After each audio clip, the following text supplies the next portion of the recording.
I want to buy this one now, how much you go sell this one? I will free give you 500. Sure, this one? Yes. This small banana? Yes. I know that Buhari can do it. He has a lot of plans. We should be praying for him. He's a human being. Anything can happen to anybody. The authority of the law they pass belongs to them, to favor them, not the masses in Nigeria. If we want to change, let's change generally. Don't let change up. Let's change generally.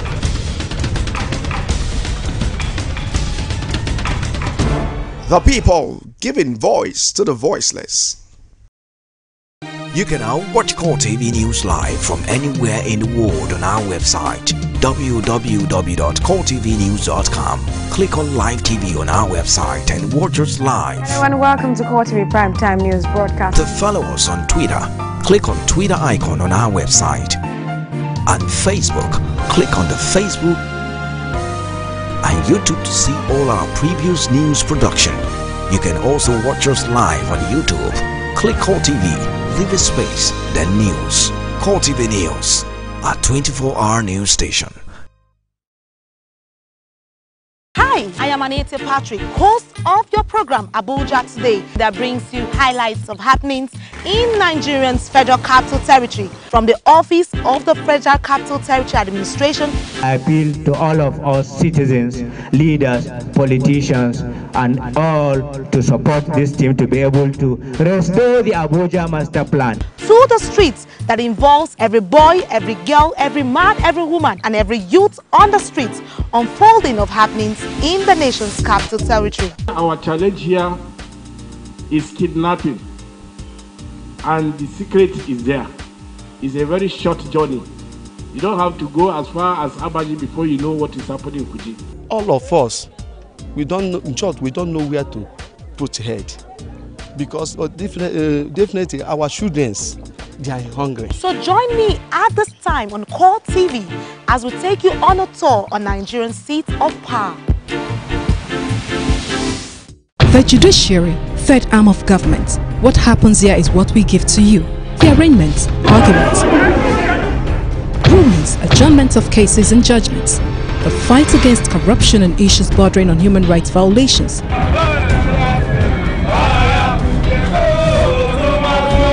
The doctrine of least spenders ought to have been respected, that no arm of government, however powerful, should take the laws into his hands as held by the Supreme Court. Justice is one way.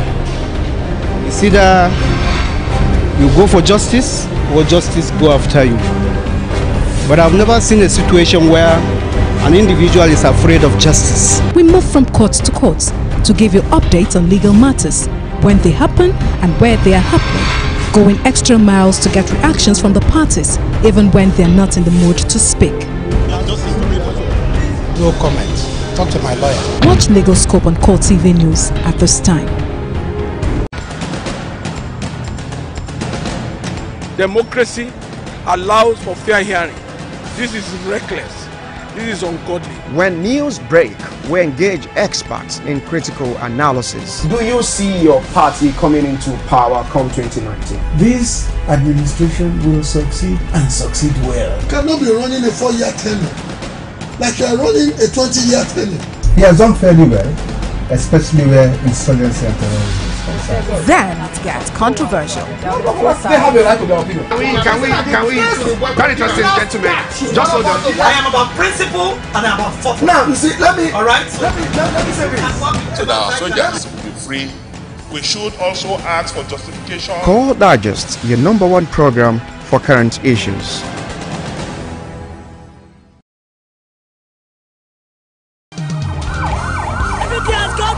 CoreTV News now live on all Androids. Hello and welcome. This is CoreTV. So that is why we have been able to increase the length of the stations. That is what you are seeing that carry the overhead tanks here. Formerly is 12-meter height, but we have added another 3 meters to make it 15 meters high, so as to serve the inhabitants, the occupants, better. While the bungalows are at different stages, the 24-unit condominium is still at the preliminary. Our own project is quite different from others, and because this one has to do is a building, is a story, about 3-story building. You understand? More of, if I could say, it's a nice high-rise structure compared to others that are constructing a bungalow. But as it stands now, like I rightly said, that in the next, before the month runs out, we should be through with our substructure. When you are constructing a frame structure, there are some things you need to consider. You don't just, because the curing time, setting time, and other things have to be determined before you progress to other section of the scope of the work. What be your assessment now so far about the job? Is it progressing? Yeah, because as at when we started, if anybody that passes will know that something meaningful has been done. Though 74 units of housing may be too meager to serve the teeming population in need of shelter, when completed, however, it will serve as a succor to those who would be lucky to have the unit. For inquiries, comments and feedback, you can get in touch with us on Facebook at facebook.com/Infrastructure Weekly and on Twitter at infra_weekly. Join us after this break for a look at the power sector. Coming together of opportunities, and this is what infrastructure is the backbone of development, which explains the Buhari government's effort at bridging the facility gap.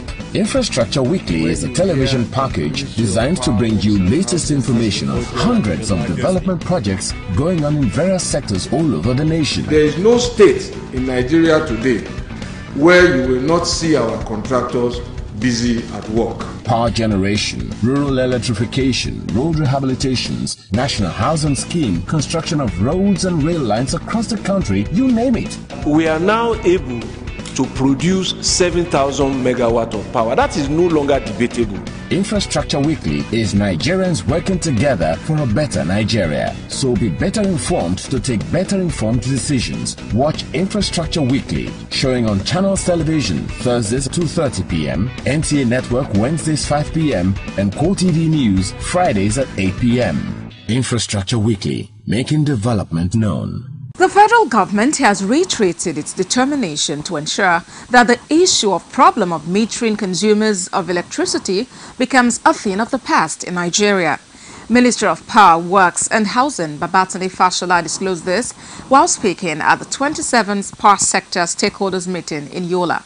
Let's take a listen. Stakeholders from the power sector across the country are all gathered in this hall to discuss the successes, challenges and the way forward for the sector.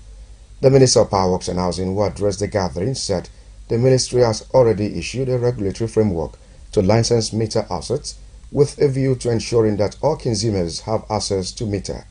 Fashola said that the federal government is working to deliver an incremental, stable and sustainable power to all Nigerians. This story of improved power supply is consistent with what we wanted to achieve from the beginning, incremental power. We know that there is still more work to do. We know that there are people we have not reached, but we remain mindful of those people we have not reached. And I believe I speak your minds if I say that we remain committed to getting to those people, whether on the grid or off the grid. The minister, however, challenged power sector workers to be ready to meet up with the challenges of effective and efficient service delivery to all consumers. But as we make progress, we will also be challenged to increase our commitment to improve service. It is one thing to build the assets, it is one thing to connect the consumers, it is another thing, even more challenging now, to keep them connected and to keep them satisfied.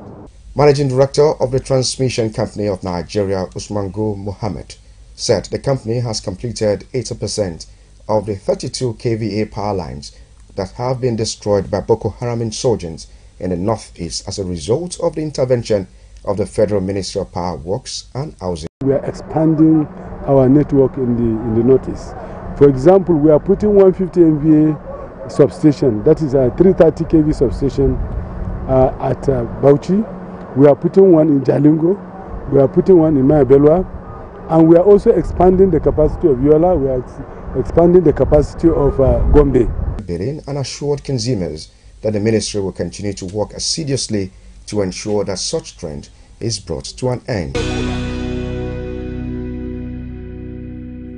The program is still Infrastructure Weekly, a program that takes an in-depth look at the efforts of the Buhari administration in bridging the nation's infrastructure deficit. The federal government has challenged distribution companies to do more by expanding their networks and building capacity to distribute the available generation and transmission capacity of the other legs of the power sector value chain. Head of the Civil Service of the Federation, Winifred Oyoita, who was speaking while commissioning a transmission substation in Calabar, the Cross River State capital, said the discos must do more to ensure that Nigerians are able to tap into the benefits of the strides of the federal government in the power sector. Let's take a listen. To the glory of God and in the service of Nigeria, I hereby switch on this power transformer. Consistent with President Muhammadu Buhari's policy on incremental power, Transmission Company of Nigeria has energized and commissioned into service 260 MVA transformers at Calabar substation. We are bringing developers of power, we are taking them to market men and women. So we're doing something like that now in Sabongeri. We're also doing something like that in Abia and in Lagos. And I think yesterday or 2 days ago, the Vice President also went to a farm settlement in Ondo to show that these things can happen. So we're breaking up all of the old big things that made it difficult. The capacities of Calabar 132 by 33 kV substation prior to the commissioning was 180 MVA. The substation has been upgraded to 240 MVA. The head of service of the Federation, Winifred Oyoita, says the upgraded substation in Calabar is expected to improve the quality of power supply to Nigerians. In line with the policy of this administration on incremental power, TCN is implementing the Transmission Rehabilitation and Expansion Program, which seeks to strengthen grid infrastructure for enhanced wheeling capacity that offers redundancy consistent with the requirements of the N1 reliability criterion. It would provide the necessary operational flexibility and as such ensures stable and reliable power delivery to the distribution companies and other class of customers connected directly to the national grid. This kind of innovation in problem solving will continue as TCN engineers will reconduct several 132 kV lines through in-house capacity before the end of the year. The Transmission Company of Nigeria reiterates that the Minister of Power Works and Housing, Babatunde Fashola, while commissioning into service a 40 MVA mobile power transformer in Umuahia substation and a 60 MVA in Aba, says over 90 projects will be delivered to boost power capacity for distribution nationwide.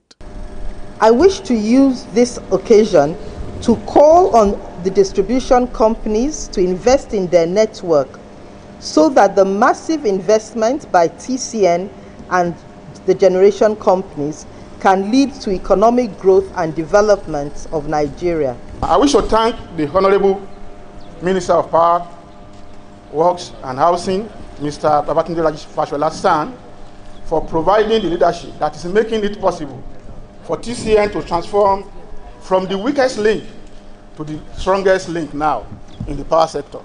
We provide big transformers like this. We will collaborate with the distribution people and see what we can do to better the supply of electricity to extend. We've created redundancy, which means even if any of these 60 MVA power transformer develop problem, we have another one that can quickly take over the supply of such a transformer. The Ministry of Power Works and Housing, through the implementation of the Transmission Rehabilitation and expansion programs is expected to not only stabilize but expand the grid to 20,000 megawatts in the next 2 to 4 years.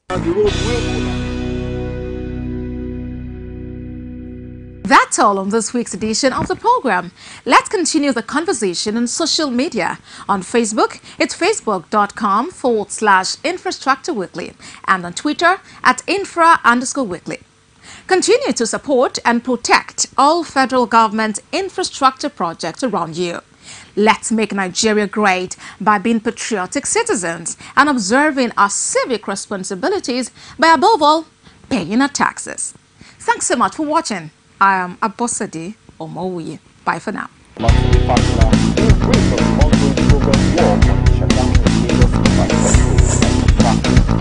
all the traffic into this direction.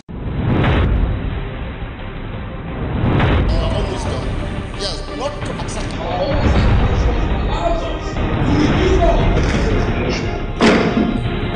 As you can see, the eyes have it. Hello and thanks for joining us again on your program Gavel to Gavel, where we bring you reports from the two chambers of the National Assembly.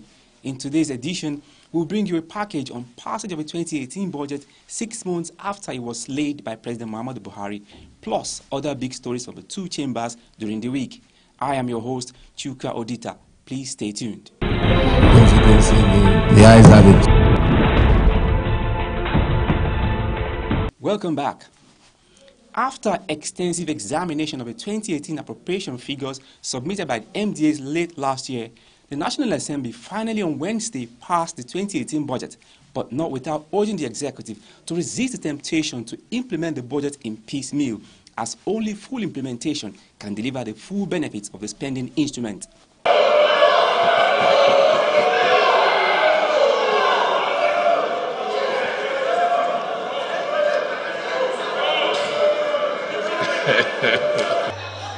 So it's a constitutional duty imposed on the President. And this House, as the custodian of the Constitution, we have every duty to uphold the provision of the Constitution. The explanation of the Speaker follows members' reaction to the correspondence of President Muhammadu Buhari seeking a time to be admitted into chambers. Belgium's National Assembly to grant me the slot of 14:00 hours on Tuesday, 7th November 2017, to formally address a joint session and lay before the National Assembly the 2018 budget proposal.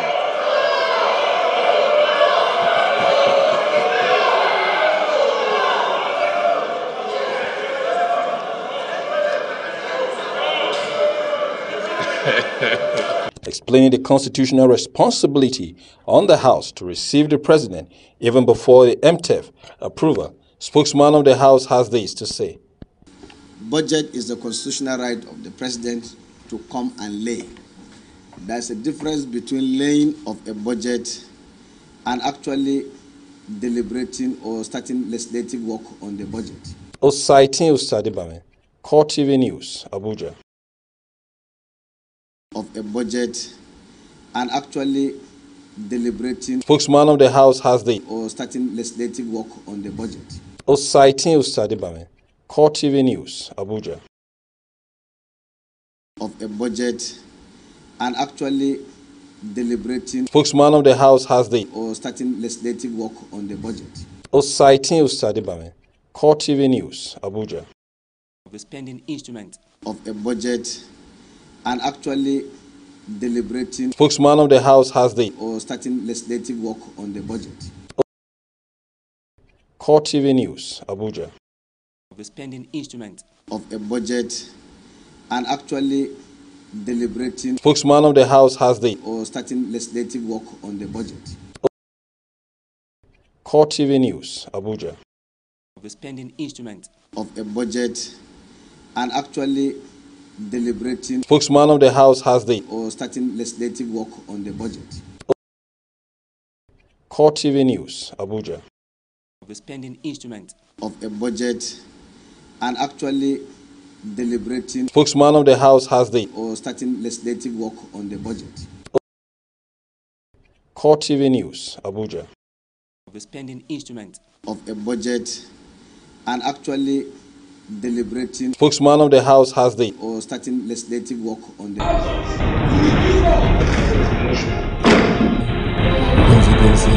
The ayes have it. The Nigerian Senate has called on Minister of Interior and his health counterpart to set machinery in motion to check resurgence of Ebola virus in the country. This follows a motion raised by Senator Omoruyi from Lagos State during Tuesday plenary, where she drew the Senate attention to rising death toll in the Republic of Congo as a result of Ebola outbreak. These resolutions were reached after a point of order by Senator Omoruyi, who came under Order 42 and 52 to draw the attention of the Senate to Ebola disease currently ravaging Democratic Republic of Congo. The Senate is further reminded that the DRC is 435 kilometers by air from Abuja, is easily accessible via a flight from Lagos that takes less than 3 hours.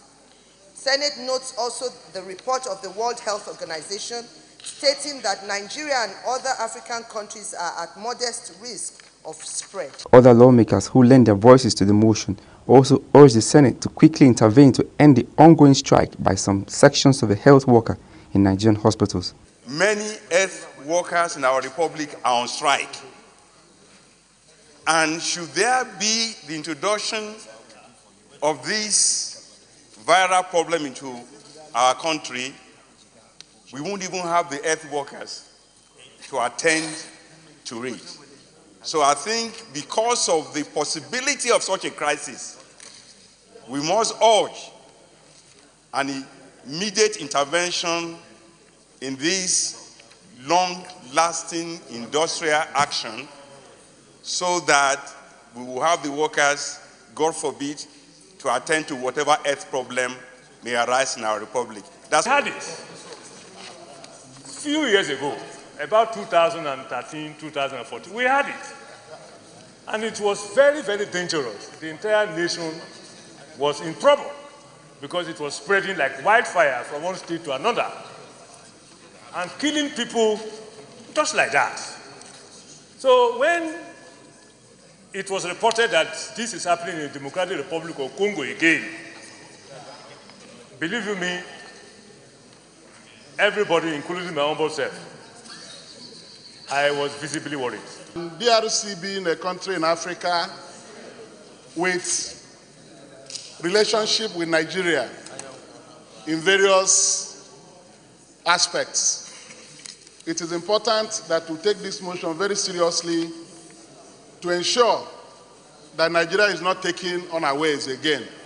President of the Senate, Bukola Saraki, in his remark, advises Nigerians who travel to other countries to exercise caution to avoid being infected. Health, to ensure alertness to combat diseases, whatever cases may arise, and get the Ebola vaccine ready for an emergency. Those in favor of prayer 2 say aye. Those against say nay. The ayes have it. Prayer 3, urge Nigerians who travel to other African countries to ensure utmost level of care to avoid getting infected. Those in favor of prayer 3 say aye. Those against say nay. The ayes have it. After the outbreak of Ebola virus in Congo, the World Health Organization classified Nigeria and other countries in the African region to be at moderate risk of spread.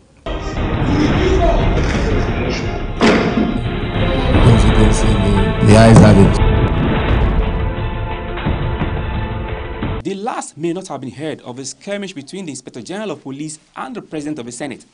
On Wednesday, Bukola Saraki informs the Senate that there is a secret plot by Ibrahim Idris to frame him up in a criminal case involving some Delhi cult group in Kwara State. At Wednesday plenary, Saraki drew the attention of the Senate to a plot by the Inspector General of Police to link him with some cultists who were recently arrested in Kwara State. He alleges that the IGP has ordered the Commissioner of Police in Kwara State to transfer the suspect to Abuja, where they are expected to make confessional statements to implicate him.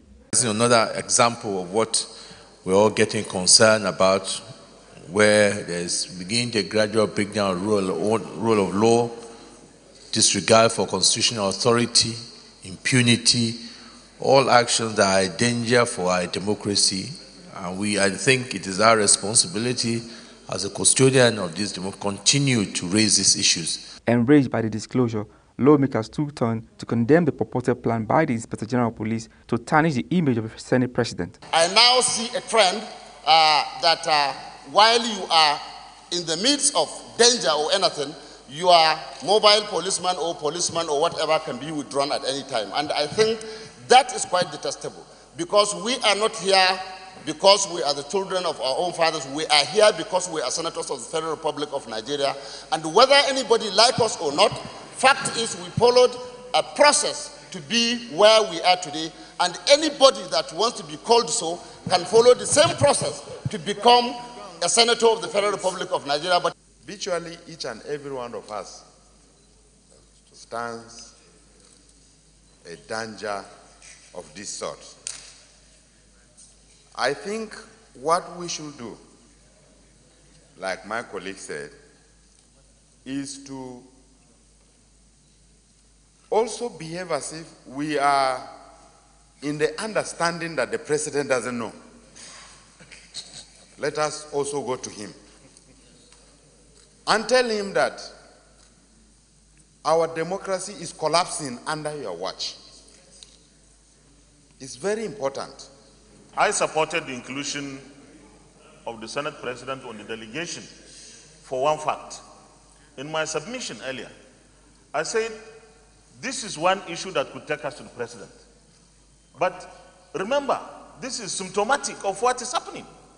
So I believe that certain other issues may come up. And you need the Senate President to be there. So this is...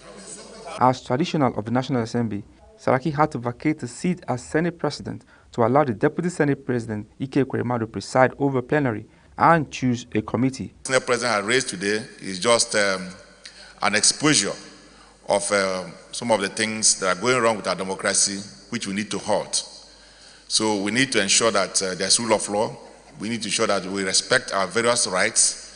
We are a country that is bound by conventions, by laws, and culture and tradition. The Senate therefore constituted a 7-man committee to meet with President Muhammadu Buhari on the lingering crisis between the Inspector General of Police Ibrahim Idris and President of the Senate, and is expected to report back in 1 week. As you can see, the eyes have it. Like a scene from the movie, Delta Central Senator Ovi Omagege Wednesday staged a majestic comeback into the Senate chamber where he received a hero's welcome. This follows a federal high court ruling that effectively botched the 90-day suspension slammed on him by the Senate for challenging the National Assembly for reordering the 2019 polls.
ayes have it.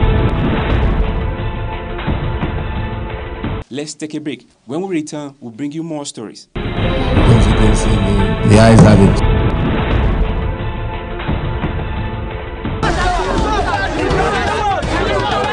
If you are not idle, nobody will probably come and encourage you to join their gang or the group. Yes. To keep Nigeria one is a must that must be done. Nigeria is not going to break. So if I don't buy this one now, how much you go sell this one? I will free give you 500. Sure? This one? Yes. This small banana? Yes. I know that Buhari can do it. He has a lot of plans. We should be praying for him. He's a human being. Anything can happen to anybody. The majority of the law they pass belongs to them, to favor them, not the masses in Nigeria. If we want to change, let's change generally. Don't let's change up. Let's change generally.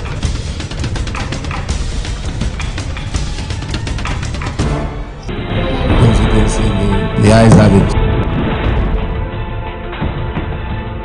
it. Welcome back. Like its Senate counterpart, the House of Representatives Tuesday laid the 2018 budget before eventually being passed on Wednesday. The speedy concurrence in figures and subhead by the two sides of the legislature underlined the smooth working relationship between the two. Following several postponements by the House of Representatives to commence the process of passing the 2018 appropriation bill, the chairman of the Committee on Appropriation finally lays the budget of 9,120,334,988,225 naira before the House.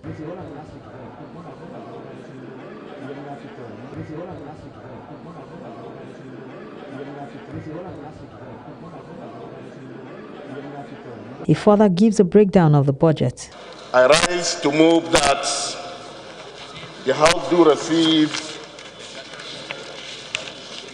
the report of the Committee on Appropriations on a bill for an act to authorize the issue from the Consolidated Revenue Fund of the Federation, the total sum of 9,334,938,225 naira, which is the sum of 530 billion 421 million 368,624 naira only. The budget is formally adopted by members. The Deputy Speaker, who presided over the session, advises lawmakers to pick up copies of the budget in order to begin the process of passage. Announcements. Members are enjoined to pick copies of the budget by starting from 8 a.m. tomorrow morning.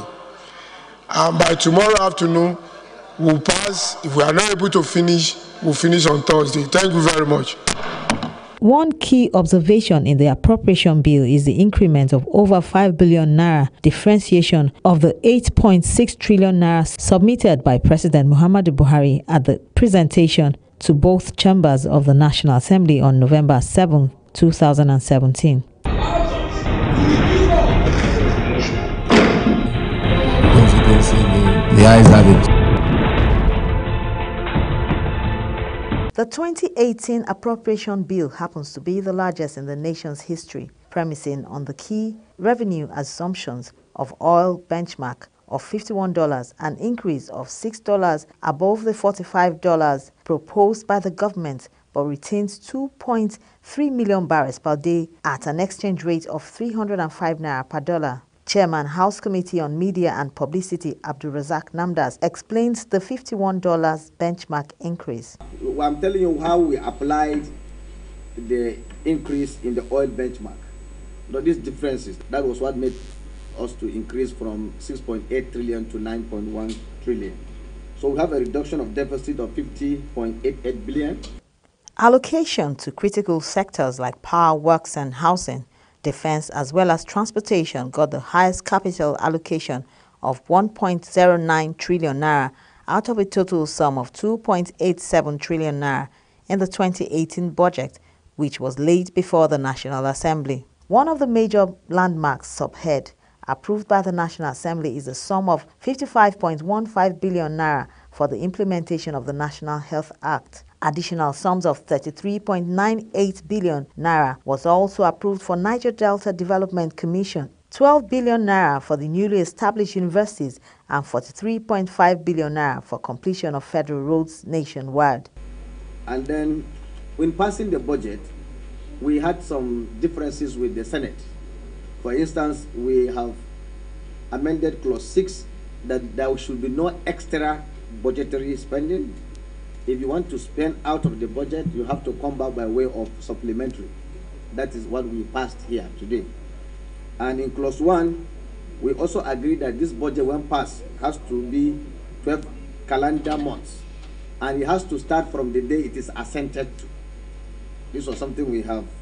And then we also said government is not allowed to borrow without presenting the borrowing plan to the National Assembly. So these were some of the differences we had with the Senate. And because of that, we decided to put up a conference committee. And this conference committee is expected to swing into action. And we believe by next week, there should be a clean copy that will be transmitted to the President for his assent.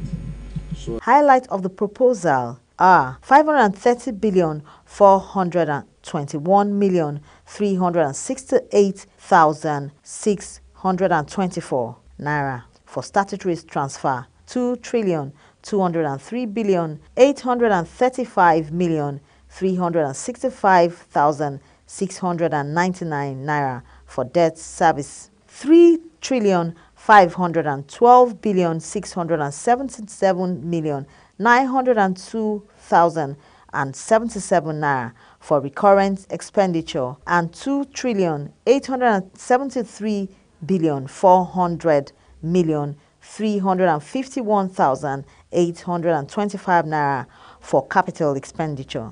The budget has the objective of delivering on a 3-year economic recovery and growth plan.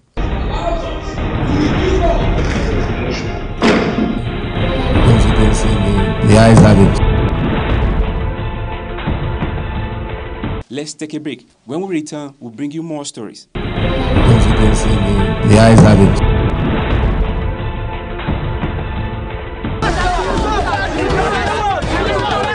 If you are not idle, nobody will probably come and encourage you to join their gang or the group. Yes. To keep Nigeria one is a must that must be done. Nigeria is not going to break. So if I want to buy this one now, how much you go sell this one? I will give you 500. Sure? This one? Yes. This small banana? Yes. I know that Buhari can do it. He has a lot of plans. We should be praying for him. He's a human being. Anything can happen to anybody. The majority of the law they pass belong to them, to favor them, not the masses in Nigeria. If we want to change, let's change generally. Don't let's change half. Let's change generally.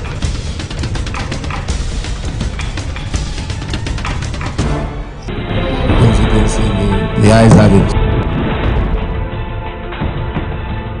it. In a rare show of partisanship, the House of Representatives caucus has endorsed the candidacy of former Edo State Governor Adams Oshiomhole for APC chairmanship slot. This is the first time the caucus will openly root for any politician vying for a seat in the party ahead of 2019 polls. Addressing journalists after the meeting, Femi Gbajabiamila, House Majority Leader and leader of the APC caucus, says Adams Oshiomhole has what it takes to succeed John Odige Oyegun as the leader of the party. He comes with a rich pedigree in administration and governance, which we all know. And he has laid his programs, some of his programs on the table for us. We had a very close discussion, very serious, heart-to-heart discussions. And we're all on the same page. Like he said, he came to solicit for support. And the result of that solicitation is that we as a caucus, APC caucus of the House of Representatives, believe in him, and what we call in political lingo, more or less have endorsed him for the position of the chairman of the party. Oshiomhole, on his part, assures that all the rancor in the party will be settled if he becomes the chairman of the party. I have no doubt in my mind that once you have a democratic organization, there's bound to be contestations, agreement, disagreement. I think the challenge of leadership, which I believe I am determined to provide, is to be able to find courage and good heart to listen and to proactively intervene and to help people who have issues to find common ground, to coexist. I believe that all the members of APC have good intentions. Members of the APC caucus in the House of Representatives came up with this decision after meeting with the aspirants for over 2 hours. As you can see, the eyes have it. That's the much we can take on this edition, viewers. Do join us again next week for a fresh package. From me, Chuka Odita, your host, it's bye for now and thanks for watching.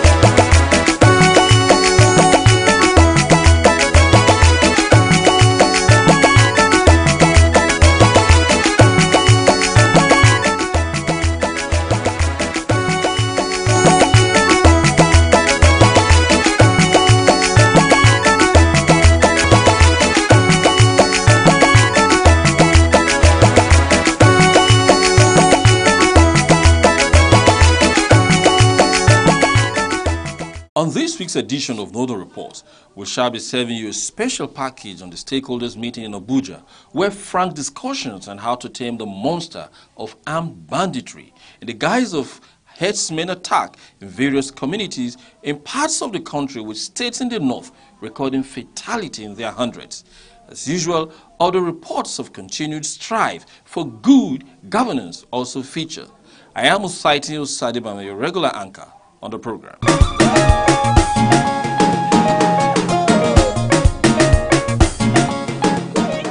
Value for money on electricity is a major project the Ministry of Power, Works and Housing said it will execute in the days ahead. To this end, a comprehensive program on metering will be implemented to promote energy consumption discipline and savings for the country. Stakeholders from the power sector across the country all gathered in this hall to discuss the successes, challenges, and the way forward for the sector. The Minister of Power, Works and Housing, who addressed the gathering, says the ministry has already issued a regulatory framework to license meter asset with a view to ensuring that all consumers have access to meters. Fashola said the federal government is working towards ensuring delivery on incremental, stable, and sustainable power to all Nigerians. This story of improved power supply is consistent with what we wanted to achieve from the beginning, incremental power. We know that there is still more work to do. We know that there are people we have not reached, but we remain mindful of those people we have not reached. And I believe I speak your minds if I say that we remain committed to getting to those people, whether on the grid or off the grid. The minister, however, challenged power sector workers to be ready to meet up with the challenges of effective, efficient service delivery to all consumers. The rains will bring more water supply to the hydroelectricity facilities, and they will also bring more challenges to the transmission and distribution services by way of storms, by way of heavy winds. They will challenge us by way of falling trees. They will challenge us by way of damage to the towers and to the lines and to the installations. I urge us to be prepared to rise up to these challenges better than we have done in the past. The chairman of the Transmission Company of Nigeria, Usman Go, says they have completed 80% of 32 kVA power lines that have been destroyed by Boko Haram insurgents in the northeast as a result of the intervention of the Federal Ministry of Power, Works and Housing. We are putting 150 MVA substation, that is a 330 kV substation at Bauchi. We are putting one in Jalingo. We are putting one in Mayabelwa. And we are also expanding the capacity of Yola. We are expanding the capacity of Gombe. We are also working hard to complete Damaturu and Maiduguri. The minister also addressed the issues of estimated billing and assured consumers that the ministry will continue to work assiduously to ensure that such trend is brought to an end.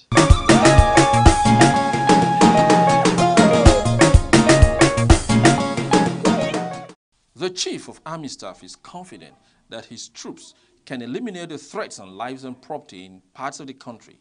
Hence, the directive to the boots in Gwari, in Kaduna State, who have been given an ultimatum to crush armed banditry in that part of the Crocodile City. Armed bandits within Gwari area in recent times have been terrorizing the area, killing over 100 persons within few months, setting many communities ablaze. Members of these communities have fled their villages as a result of the incessant attacks. Addressing troops at the official flag-off of 2 battalions at the forward operation base of Operation Idoreni, the proposed site of the battalion at Kanfani Doka village of Gwari, Borutai charges troops deployed to the troubled area to bring the criminals to their knees within 3 weeks. They are not coming from the moon or coming from outer space. They are within this territory. I don't know why we cannot go to where they are and get them fished out. In the next 2-3 weeks, there must be a very resounding results that will bring these criminals to their knees finally. He says the next deployment of troops will commence immediately, while assuring the troops of an improved welfare packages while they are on operation. The Nigerian Army Chief reminds the troops on the need to play by the rules of engagement and uphold human rights in their operations. Commanders will be personally held responsible for any lapse. They must decide and take appropriate action. Anything outside that, you also be held responsible. Anybody committing arson, that's burning either private or public properties, attempting to commit murder or committing murder and so on, you know, the right action to take is clearly spelled out in the rules of engagement. Earlier, the Chief of Army Staff paid a courtesy visit to the Emir of Gwari, Jibrin Megwari, the second at his palace. The Emir expressed confidence in the Nigerian Army, saying with full military deployment, the bandits can be wiped out within a short period. To contain the incessant banditry attacks and kidnappings in Gwari area, President Muhammad Buhari has ordered for the establishment of an army battalion in the area to end criminalities in that part of the country.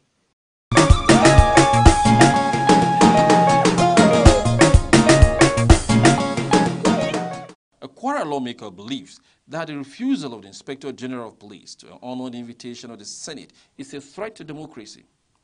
This, she said, is also condemnable and unacceptable, urging Nigerians to stand by the institutions of government. The lawmaker shares this thought at Ajashaipo during the town hall meeting with stakeholders in her constituency. We have a fundamental misunderstanding of what democracy is in Nigeria. Without a parliament, without the National Assembly, it's not a democracy. So there are people who want to hark back to the days of dictatorship. These are the people who are enemies of democracy. She also urges the National Working Committee of the All Progressive Congress to address the issue raised by the NPDP because they are also card-carrying members of the ruling party and deserve to be heard. According to the lawmaker, the party owes it a duty to address the grievances expressed by the members who feel marginalized. One of the challenges that I feel that we had at the beginning was because we were so committed to coming together to win governance. Some of these conditions were not properly addressed before we started. And we believed in good faith that all the parties would be fair and equitable. We've given it 4 years and we're seeing that these guys don't believe in fairness and equity.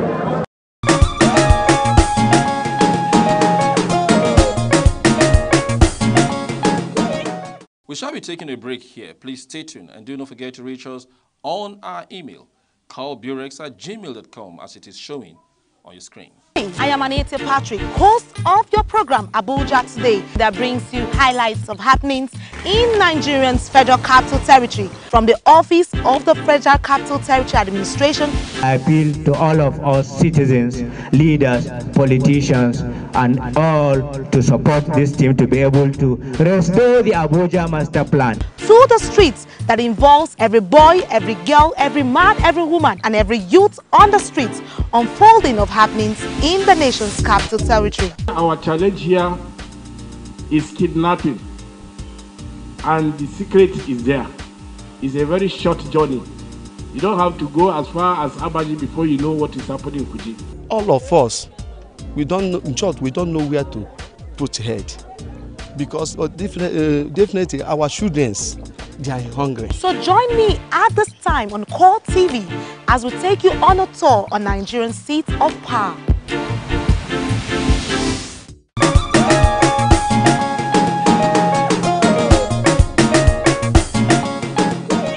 Welcome back. Our next report is a special report that gives an insight on the farmers' headless crisis and the need to come to the negotiation table and end the bloodletting. As all Nigerians are saying, enough is enough of these killings. Please note that there will be no-go areas at this meeting. I would like to hear from as many stakeholders as possible. Minister Mohammed also dismissed the erroneous ethno-religious coloration of the conflicts. Zamfara State is probably the epicenter of cattle rustling in Nigeria today. Those who rustle cattle are Muslims. The owners of the cattle they rustle are Muslims. Both groups most likely belong to the same ethnic group. Then there is a case of Kebbi State, where, according to the governor, 70% of those who are in jail are there due to the clashes between farmers and herdsmen. The farmers whose crops are eaten by cows are Muslim Fulanis, and the herders whose cows eat the crops are Muslim Fulanis. Same religion, same ethnicity. Yet clashes still occur to such a level that people land in jail. This view is shared by Kebbi State's governor. These are not one tribe against the other. We are dealing with economic activities that cannot find enough accommodation. With the suspicion of any form of gagging dismissed, the floor opens for stakeholders to bear their minds on their suspicion of the recent socially poisonous experience that engulfed parts of the country, where Benue became the epicenter of violent killings by armed bandits. Further dismissing the notion of ethno-religious cause of the crisis, the Kebbi State governor says it is pure banditry. Worse still, criminals are taking advantage by the build-up of anger in society that is even giving them a cover. States like Taraba, Plateau and Zamfara also had their unpleasant share of the killings arising from the guerrilla-like raids. All stakeholders at the meeting call on the federal government to be categorical in dealing with the issue, with special attention on ensuring that no further killing is recorded. I have had an instance where some of these people were arrested and then they are not even Fulanis. Calling a Fulani man that talked to this man and say what he's saying, I don't even understand. Because most of us has been living with ourselves over the ages. But what I want to say in terms of the killing and no killing is we should look for solutions. Most of what is wrong, we all know. The solutions is what we are dodging away from. And I get the solutions for us is to allow our people grace of living together by looking at the source of the killings. How to stop it is the reason these men and women are here. The meeting turns out to be an enlightenment session for those who were in attendance, especially those who paid attention to the guest speaker, Ibrahim Brima. Brima went down memory lane, reeling out the first phase of conflict, as it were, between the pastoralists and the farmers. That conflict was, according to him, between 1948 and 1958, a clear 10-year period. The first crisis recorded in recent history between Fulani herdsmen and farmers was in 1948. The second one was in 1951, and which led to migration of some of these Fulani to as far as Sudan. In 1955, there was equally some clashes here and there, and the Nigerian government then invited some key notable persons in April 1956, a delegation led by Alhaji Muhammad Ribado, who was the Minister of Lands, Alhaji Abubakar Akalai of Sokoto Native Administration, Madam Ma'aji Shani, Legal Advisor, Borno Native Authority, and Mr. J.R. Knowles, a senior veterinary officer, who went as far as Sudan to bring back those who migrated. This led to their eventual relocation 2 years later, and also led to an apparently a seeming solution, which developed ranches in FCT, Mokwa, Kachia, and Mambila. These ranches have basic infrastructure with veterinary doctors, personnel attending to the cattle, nurses and midwives, and human residents with basic primary education for their children.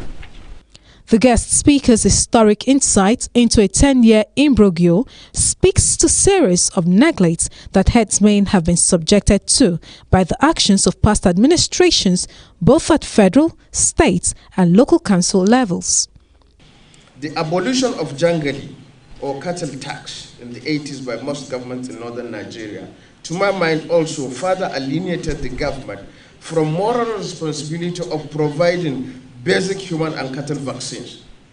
Then, before the abolition of the jangali, they are obliged to pay, and the governments, whether at local or state level, also do take care of them. Now it has been, for political and other factors or reasons, abolished. So there is seemingly no connect between the Fulani herdsman and access to vaccines.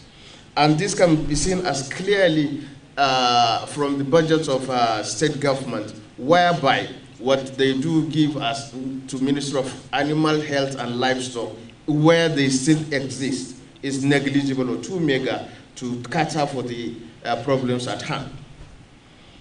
However, by way of civil authority, in some emirates, like where I come from, the emirs still do appoint ardos, but the emirs also have no serious political authority, either by recognizable by the constitution or otherwise.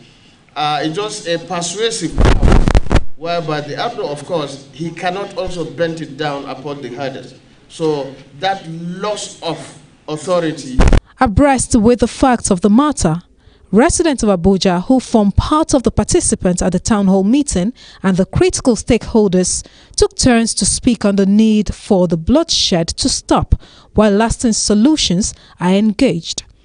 In this violent chain, we in our organization have discovered that there is a chain, a circle of people involved, which is we have the sponsors of this violence. We have the hired fighters in this violence. We have the owners of these cows. And if government is sincere or serious enough, they should not be approaching the problem from the branches or from the leaves. It's just a matter of maybe the leaders of the cow owners just talk to themselves, please stop this violence. Don't spoil our name. It is not good. We are all Nigerians and it will be done. No money will be... From the perspective of Mieti Allah, these are the things that we feel, if done, it will bring an end to the crisis. And this information contains the list of the entire grazing reserves we have in the country, both gazetted and ungazetted. And it also contains the ECOWAS, the International Transhumance Protocol document is also here. So to introduce a new thing, a new program, it may be difficult to really understand and implement it. And so I would suggest for the purpose or for the base of the submission, presentation, I would think the two should go together. Because if we continue to say, let us create grazing areas, and we are saying these grazing areas things is bringing problem, is bringing clashes both between farmers and then the herdsmen. I think let the government try this other one alongside with the old one, whereby with time the grazing idea will phase out. The town hall meeting no doubt has brought to the fore the various perspectives to the herders-farmers clashes, which many consider unwarranted and avoidable, especially as human lives cannot be replaced or equated in any form of material value.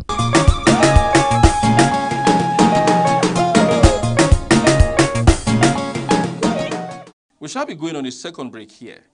Stay tuned. Democracy allows for fair hearing. This is reckless.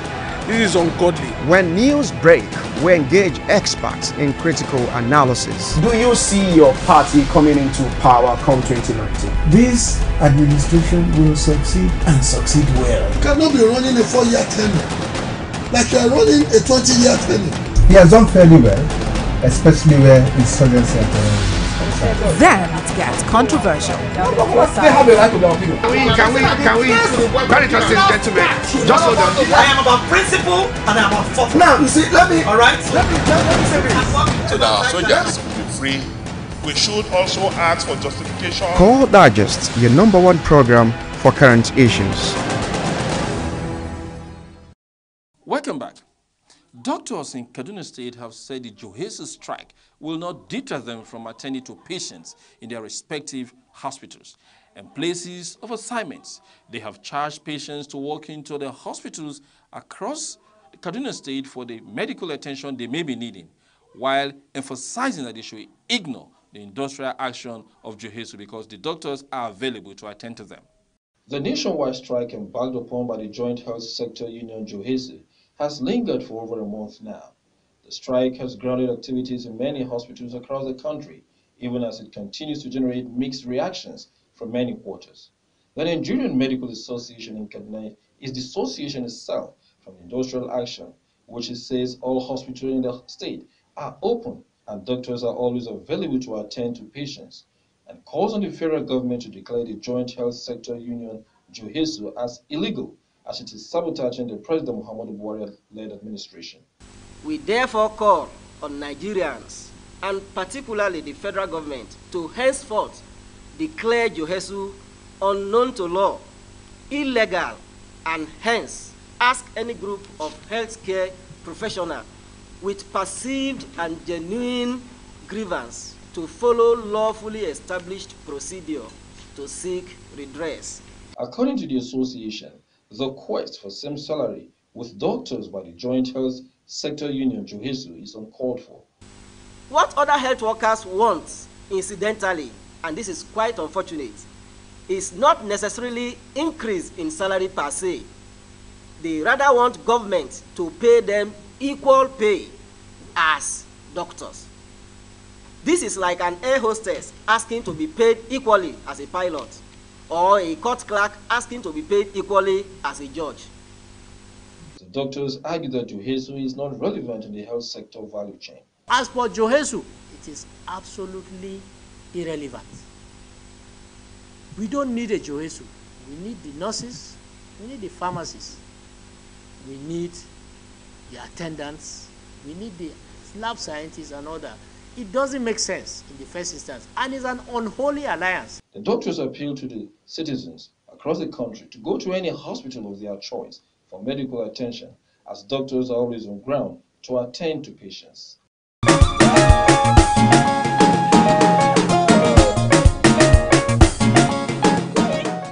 Leaders of thought in Benue State believe that the federal government should do more in securing lives and properties. They delivered the message to the Vice President himself, who was on a visit for an on-the-spot assessment following the recent spate of attacks in communities of Benue State. For this Benue indigene, what is happening in Benue is a genocide. Today, the thief people are being targeted, not just in Benue. So when people think when they come to Benue, it is where they think people are being killed. We are being killed in Nasarawa, we are being killed in Taraba. There's a genocide against the Tiv nation. It is organized, it is planned, and it is being executed. Others share their reservation on the insecurity in Benue State and the seeming lack of political will by the federal government to tackle the situation. Exonerate yourself from this situation. When Nigerian bishops sat out there, when we heard about priests and worshippers being slaughtered at masses, and we sat out there in Europe and we wanted to stop our visit and come back. The paramount ruler of the Tiv nation, who shares these views, believes that the people of Benue State are yet to see sincerity in federal government's efforts in tackling the crisis. Some attempts by some people to rewrite the history of what happened and try to say that we have inflicted this on ourselves. So when you put together all this, there is concern that we will watch and see the sincerity of the effort and the sustainability of the effort. The Vice President dismisses these notions that the killing in Benue is a genocide, but maintains that the federal government will halt the situation as it is already working in this direction. We also need to provide a way of restoring what has been lost, especially those who are farming and who need to return to their farms, and even those who are engaged in trading, market women, artisans, whose means of livelihood has been disrupted. We must also ensure that the children return to school, and this would mean reconstructing schools that have been damaged or destroyed. In some cases, we may need to build in new areas. Governor Samuel Otom, while thanking the Vice President Yemi Osibanjo and those who share the feelings of the state at the interactive session, says the people of Benue State are looking forward for a more secured Benue from the attackers and armed bandits who have eluded federal security agencies. After the town hall meeting, the Vice President made visit to IDP camps in Goma and Logo local government areas of Benue State before returning to Abuja.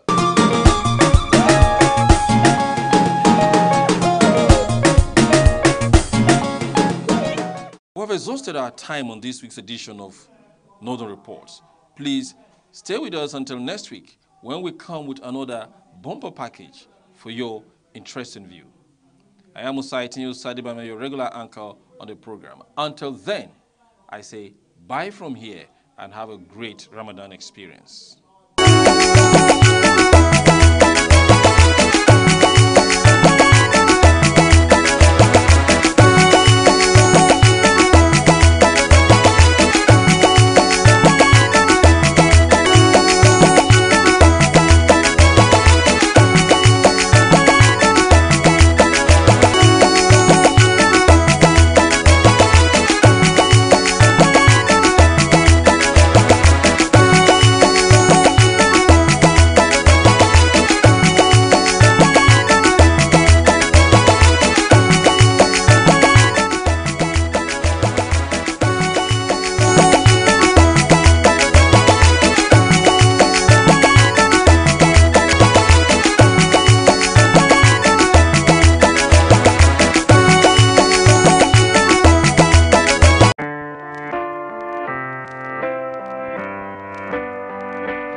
Capital Territory Administration has procured assorted agricultural implements worth 250 million naira for immediate distribution to farmers across the 17 chiefdoms and 62 wards in the Capital Territory for the 2018 farming season. And to other issues, the Islamic movements in Nigeria have again disrupted activities in the nation's capital following a chaotic display by members of the group and other officers of the Nigerian police force. Hello and welcome to another edition of your program, Abuja Today, that brings you highlights of happenings in the nation's capital territory. I am Anete Patrick. Join us again.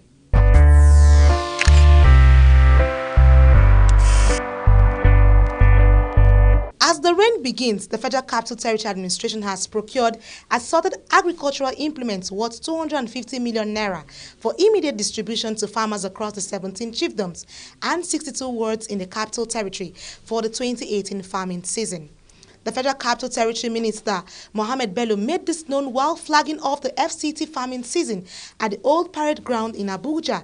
He stated that the administration intends to double the 2018 Agricultural Subsidy Fund for next year farming. According to the Federal Capital Territory Minister, Mohammed Bello, farmers are expected to purchase the agricultural implements.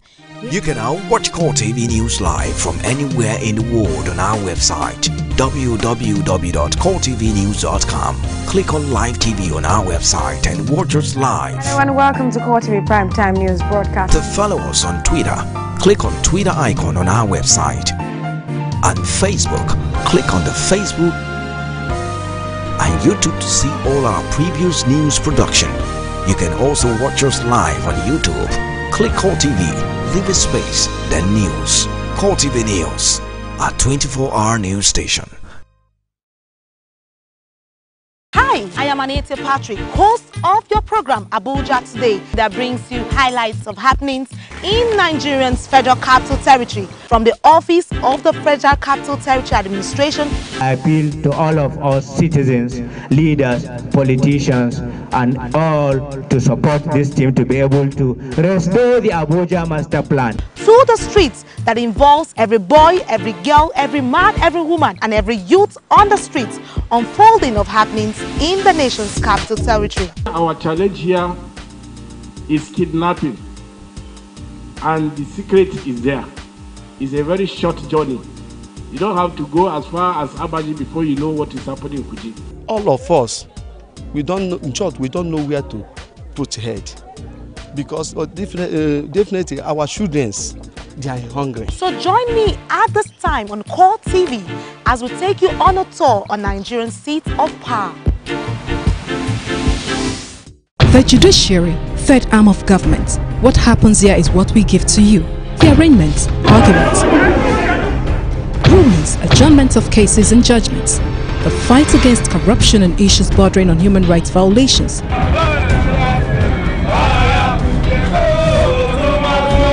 The doctrine of least spenders ought to have been respected, that no arm of government, however powerful, should take the laws into its hands as held by the Supreme Court. Justice is one way.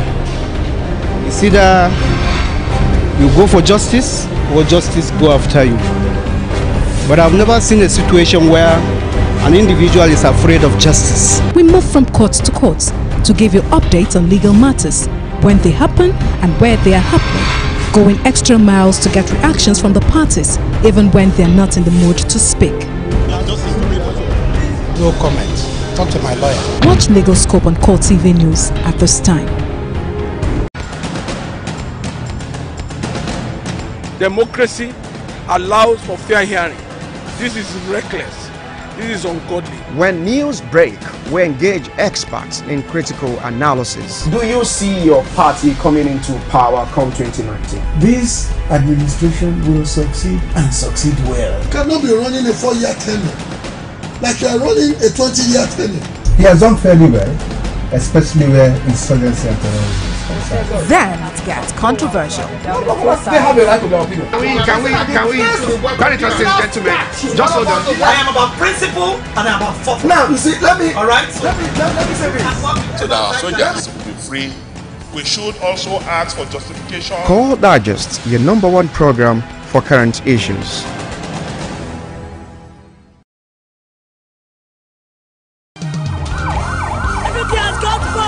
CoreTV News now live on all Androids. Hello and welcome. This is CoreTV. Download CoreTV News app from your Play Store. Click on the menu to see all our top stories from politics, sports, business, foreign news and live TV to watch us live on your mobile. I want to know why I should be believing them. You can also click on video to see all our YouTube videos. CoreTV News, a 24-hour news station.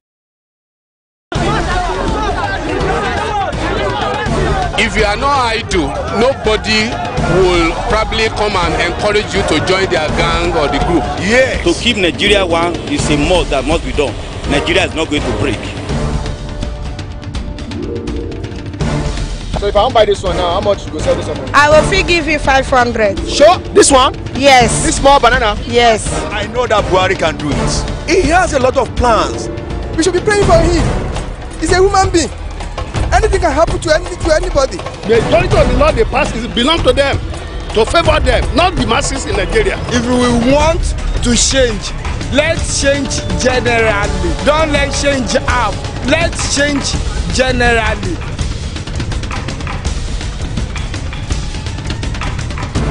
The people giving voice to the voiceless. You can now watch CoreTV News live from anywhere in the world on our website www.coretvnews.com. Click on Live TV on our website and watch us live. Hello and welcome to CoreTV Primetime News Broadcast. To follow us on Twitter, click on Twitter icon on our website. And Facebook, click on the Facebook and YouTube to see all our previous news production. You can also watch us live on YouTube. Click CoreTV, leave a space, then News. CoreTV News, a 24-hour news station. Hi, I am Anita Patrick, host of your program Abuja Today, that brings you highlights of happenings in Nigeria's Federal Capital Territory from the office of the Federal Capital Territory Administration. I appeal to all of us citizens, leaders, politicians, and all to support this team to be able to restore the Abuja Master Plan. To the streets that involves every boy, every girl, every man, every woman, and every youth on the streets, unfolding of happenings in the nation's capital territory. Our challenge here is kidnapping, and the secret is there. It's a very short journey. You don't have to go as far as Abaji before you know what is happening in Kuji. All of us, we don't know, in short, we don't know where to put head. Because definitely our children, they are hungry. So join me at this time on CoreTV as we take you on a tour on Nigerian seat of power. The judiciary, third arm of government. What happens here is what we give to you. The arraignments, arguments, rulings, adjournments of cases and judgments. The fight against corruption and issues bordering on human rights violations.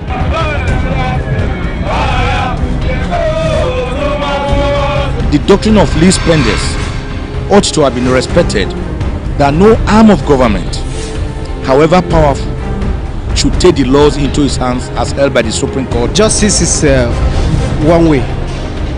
It's either you go for justice or justice go after you. But I've never seen a situation where an individual is afraid of justice. We move from court to court to give you updates on legal matters, when they happen and where they are happening, going extra miles to get reactions from the parties, even when they are not in the mood to speak. No comment. Talk to my lawyer. Watch Legal Scope on CoreTV News at this time. Democracy allows for fair hearing. This is reckless. This is ungodly. When news break, we engage experts in critical analysis. Do you see your party coming into power country? The administration has been doing its best at ensuring that the children's rights are being fulfilled. The Vice President stated this at this year's Children's Day celebration service held at the Aso Villa Chapel of the Presidential Villa in Abuja. I mean, the truth of the matter is that there are always challenges everywhere in every nation of the world. But I'm completely convinced that we have the capacity to surmount all of the challenges that there are. And the key feature for me, one of the key features of government and governance is the Human Development Index, education, healthcare, and all of that. And I think that, and the welfare of our citizens. For the first time, we are spending the kind of, we're doing a program that none has ever done before. That's our social investment program. At a day like this, celebrating the Nigerian child does is it helps us to reassure the children that there is a future, there's a hope for them, and particularly under this administration. I'm always enthused and happy when I see pictures, and I'm sure you have noticed it, when His Excellency the President arrives. In some of the pictures we have been privileged to see, he's surrounded by his children, by his grandchildren. The message to the children is that they should have faith in Nigeria, that the government of this country is preparing so much for them and their future, that the President Buhari, His Excellency the Vice President, and all the administration works so hard to preserve the future of Nigerian children. Everything we are doing today, we have them in mind. Also, in Abeokuta, the Ogun State capital, school children are not left out in the 2018 Children's Day celebration. In Abeokuta, Ogun State Governor Ibikule Abosede is charged so school children would converge at the MKO Abiola Stadium, urged them to be of good examples. Abosede would lauded the harmony and unity exemplified among the children, irrespective of the religion, says, and a nation that wants development must set good example for the younger generations to follow. Any nation that wants development will ensure that the young ones are well taken care of and that we set good examples for you to follow. But in all that we do as a government, what we want you young ones to do is to follow that footstep that our forefathers, what they laid down for us.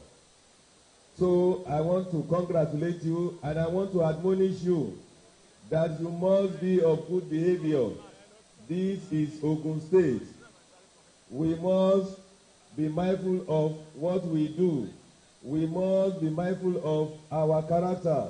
We must be mindful of what we do when we are in school and when we are at home.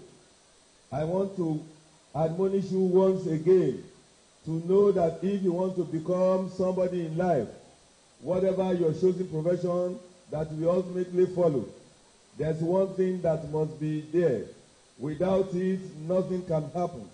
You must be of good behavior. You must have good character.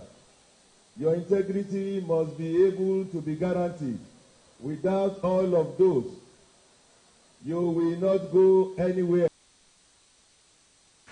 While in Lagos, parents have been tasked to look after the wards and also train them in a godly way. This is a candid advice of stakeholders and parents at an event held to mark this year's Children's Day in Lagos. Our correspondent, Ibiruke Arelevegbe, completes the report. It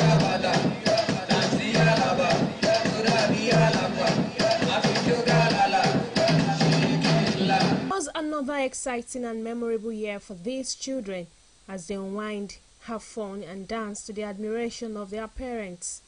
They used the occasion to pray for the nation and their parents. I just pray that Nigeria should change and they should be better.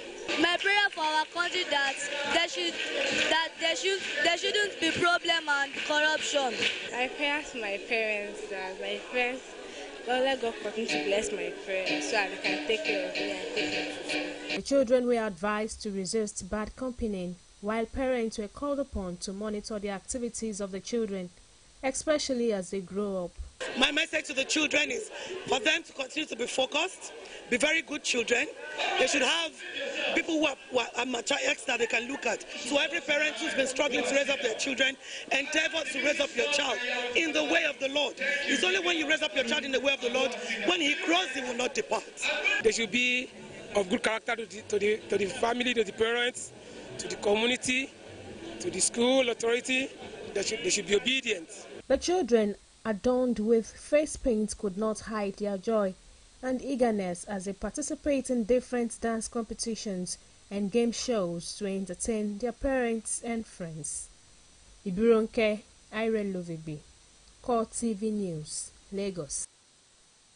Similarly, stakeholders have called on parents, government and security agencies to step up activities in protecting children as the issue of crime is becoming rampant. Correspondent Ibironke Irene Lovibi again has a report. As the nation celebrates Children's Day, stakeholders at the Child Safety Education and Protection Initiative advocate for protection of children as crime is on the increase. I went for a course about 8 years in the UK on security and safety. It just opened my eye to see that over there, children at age 2, age 3 can call 911. And after the course, I came back to Nigeria. I just realized that this is not done in Nigeria. And that's okay. We have an issue here. It was even before Boko Haram. It was before the advent of kidnapping and abduction.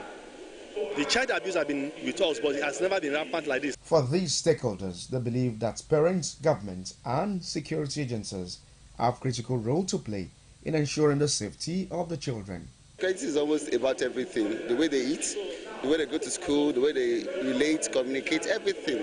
So security is just everything. So we need to embrace our kids with enough information because the world is getting more dangerous, of social media and all that. So we need to ensure that they are very security conscious. We discovered that it's not just about talking about securing children. It goes much more than that, other than empowering them to also secure themselves. Why? Because they will not always have an adult around them. Children need to be open to their parents, but parents must make that enabling environment. Parents must be able to get their children to tell them their fear. Children say things a lot, but sometimes they want to talk to the parent don't want to listen. So there's need. I've heard, and I've seen where a 4-year-old girl were being abused by a teacher. Emmanuel Oweye, a participant at the program, is excited with the level of information he is now armed with as regards to child safety. We need to be alert to our environment, and we need to always make sure we are safe. Take care of ourselves. We need to know the numbers for emergency. So if there's any emergency, we could call them. The theme for this year's celebration is creating safe spaces for children, our collective responsibility. A cleric in Abuja, Sabul Kalu, has urged Nigerians to shun violence in order to build a nation for everyone to dwell. He also urged the government to look at the salary review of the workers. The Bible lesson for the day was read by the Speaker of the House of Representatives, Yakubu Dogara. On his remarks, Vice President Yemi Osinbajo says whatsoever Nigerians are experiencing as individuals and as a nation, presently which should be over. It would have been better for us to serve the Egyptians than that we should die in the wilderness. So it is in the journey of nation building and development. Our own nation is no different. We are on a journey from the past. There have been times when the journey is somewhat tough, difficult, and even fearful. We look behind us and we see the armies of the past. The armies of division which led to a civil war where millions died. The armies of religious strife that refused to leave us. The armies of corruption and graft. Those who want us to remain in the captivity of ethnic and religious conflicts. We see the armies of the past. But ahead of us, we also see the Red Sea, bloody conflicts, and the doomsayers who say that the future will be worse than the past. Our leaders have failed to create a enabling environment for nation building.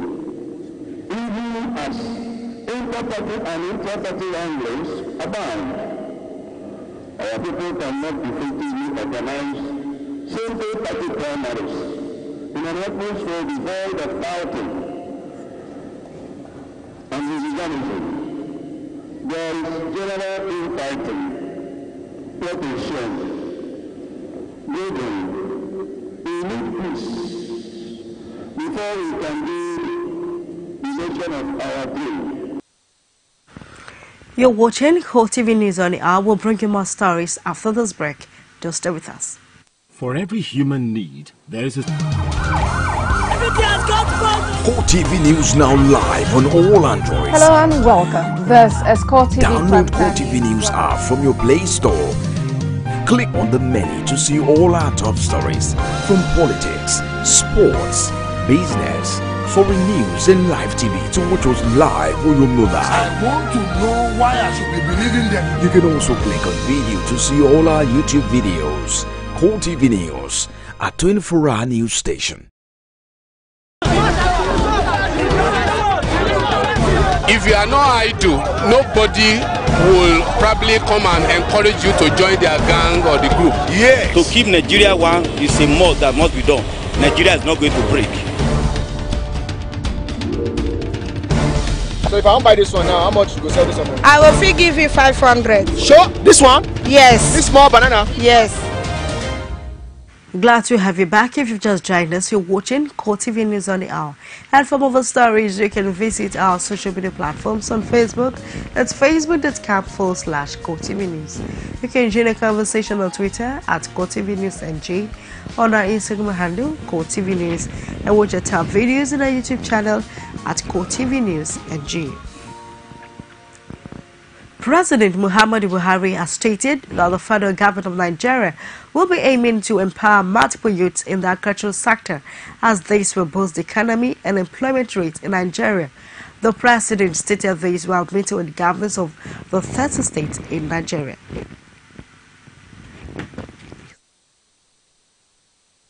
A lot of people feel to appreciate the impact the government made in going to agriculture.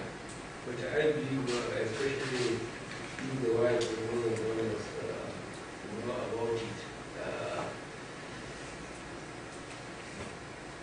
That's why I go to the Minister of Agriculture and Governor Central to try and have approval soft loans to farmers. And it has been so successful. Some of the young men are leaving, in fact, their work and going back to the land. And for the last 2 years, it's been quite productive.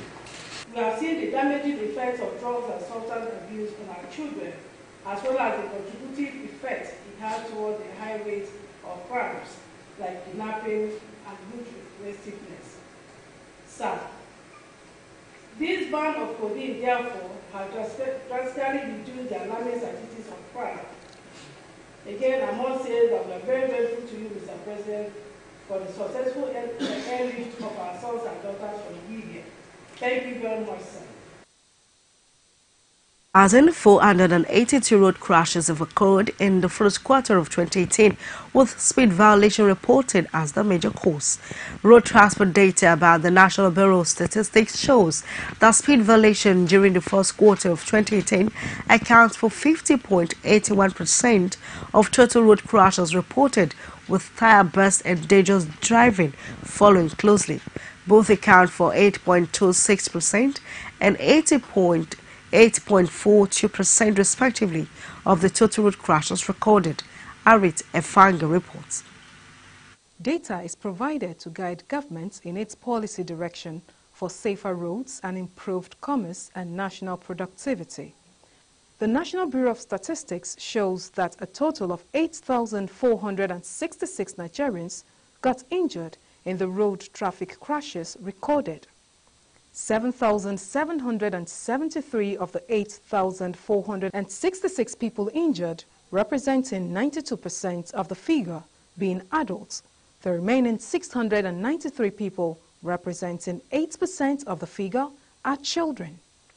Data on the category of vehicles involved in these road crashes show that 6.3% were commercial, 38.30% were private, while 1.35% were government-owned and diplomatic vehicles. 1,292 Nigerians got killed in the road traffic crashes recorded in the first quarter of 2018.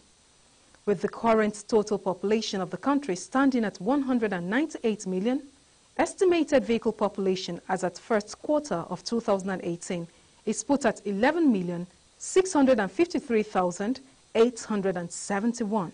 During the same period, the NBS reports that a total of 223,107 national driver's licenses were produced in the country, with Lagos and the Federal Capital Territory producing the highest number. Aritz Efanga, CoreTV News, Abuja. Anambra State House of Assembly has passed a motion requesting federal government to consider refund of approved money to maintain and rehabilitate federal roads in Anambra State to the tune 40.5 billion naira from 2015 till date. The House regards the action as undue allegation of the payment, which, according to them, if paid as it were due, would enable the state government to pursue all the developmental projects to the merit of the residents and users of federal infrastructure in the state. Correspondent Babidila Ajayi has the report. The sponsor of the motion, a member representing Anambra East State constituency, lamented that the state had made several efforts to ensure the monies which were carried out in 3 phases. While ruling on the motion, the Speaker urged the Minister of Works, Power and Housing, Babatunde Fashola, Minister of Finance, Kemi Adeosun, and the Governor of Central Bank of Nigeria, Godwin Emefiele, to consider the importance of the money, facilitate the refund, to enable the state government effect its campaign promises made to the people of Anambra State. I was saying that this money needs to be paid because it's after agreement. The Minister for State for road construction have come down to Anambra State, and after verification and understanding, they agreed this is the amount that they need to be paid. So I don't know what is holding it. He said is in dear need of it. It's in our budget. If we don't get this money this time, the budget cannot be complete. So we need let any bailout. And it seems like it was a mistake that we could have collected those bailouts. And by now, I will be telling the federal government to deduct the bailout from the money that owing us. So, but we didn't do that because we are sincere enough and we know what we are doing. And we need that money right now to do some of our own roads, the state roads. You know, we cannot be supporting federal government and they will not support us back. Yes, so, federal government supposed to pay us, and we are appealing to them, especially President Buhari. Narrating how excruciating it has been without the money refunded into the state coffers, the lawmakers unanimously resolved in their motion that the debt should be speedily considered for payment. Further lubricate the economy, the socio-economy of the state. Our people are not finding it easy anymore. The governor is living at, living on lean resources. So, we need this money. The House of Assembly, we have reason today and passed the resolution that praying the federal government to please release this money with every, accelerate the payment. They should please accelerate the payment so that our working governor can be on his toes again and give us that dividend of democracy. Yes, so, federal government supposed to pay us, and we are appealing to them, especially President Buhari, to help us. Oga Buhari, please pay us our money. We need that money. I myself am from Anambra West. We have a federal road that passed through Anambra West to Kogi, and that road, they have not done up to 5 kilometers now, let alone other state roads. So we need that money to do our state roads. If you go to my local government now, there is no tied road to my local government. The House estimates the fund spread as 14.2 billion naira as balance accrue for reimbursement of previous projects, guided with presidential approval and met all the requirements. An environmental rights group has charged the African Development Bank to reverse its plans to commence massive coal power projects in a number of African countries, including Nigeria. The group Global Initiative for Food Security and Ecosystem Preservation, at a press conference in Abuja, said it is strange that the bank is pushing for energy from coal within its attendant negative environmental impact in this era of renewable and clean energy. Basile Kafo has a report. The officials of an environmental rights group, Global Initiative for Food Security and Ecosystem Preservation, have expressed worry on what they called the decision of the African Development Bank to finance coal power projects in Senegal, Nigeria and Kenya, demanding that such decision should be reversed before it is too late. The group is campaigning for break free from fossil fuel use as source of energy generation on grounds of its negative impact on the environment. Production in Nigeria has caused irreversible damage to the ecosystem, and who suffers the most? It is the vulnerable people, the women and the children. We thank the federal government and UNEP for the Ogoni cleanup, but can we pay for the long-term suffering of the people, the farmers and the fishermen, majority of whom are again women and children? The group is also reminding government authorities that burning coal significantly raises the level of carbon dioxide in the atmosphere. Coal mining, transportation, and disposal has the most environmental impact than any other energy source. Burning coal significantly raises the level of carbon dioxide in the atmosphere. To buttress the negative impact of coal mining, Charles Opalowa from Okobo, Ogone, a coal mining community in Kogi State, speaks of the environmental impact of the activities in the community. When they started the job, the effect that affected us is that we have water pollutions, we have air pollution in that environment.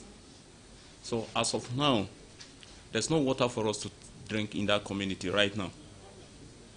So even water pollution, when they started working, you see dogs from everywhere. Even you living in your house, you see everywhere is full of dust.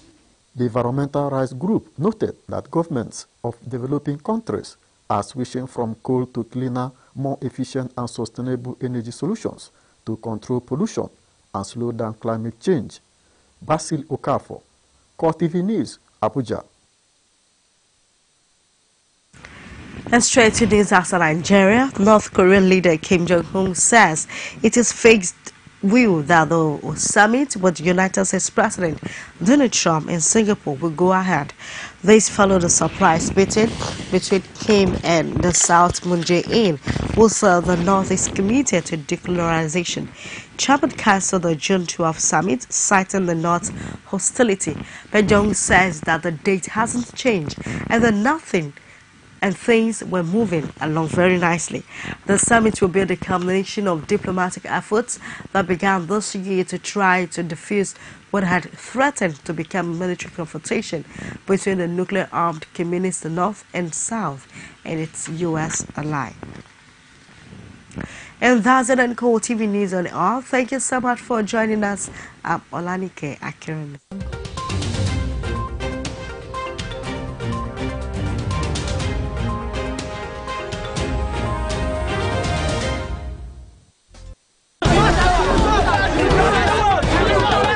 If you are not idle, nobody will probably come and encourage you to join their gang or the group. Yes. To keep Nigeria one is a must that must be done.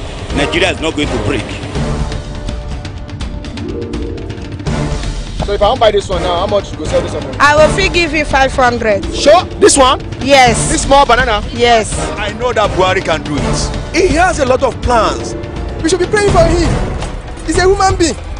Anything can happen to anybody. The majority of the law they pass belong to them, to favor them, not the masses in Nigeria. If we want to change, let's change generally. Don't let's change half. Let's change generally.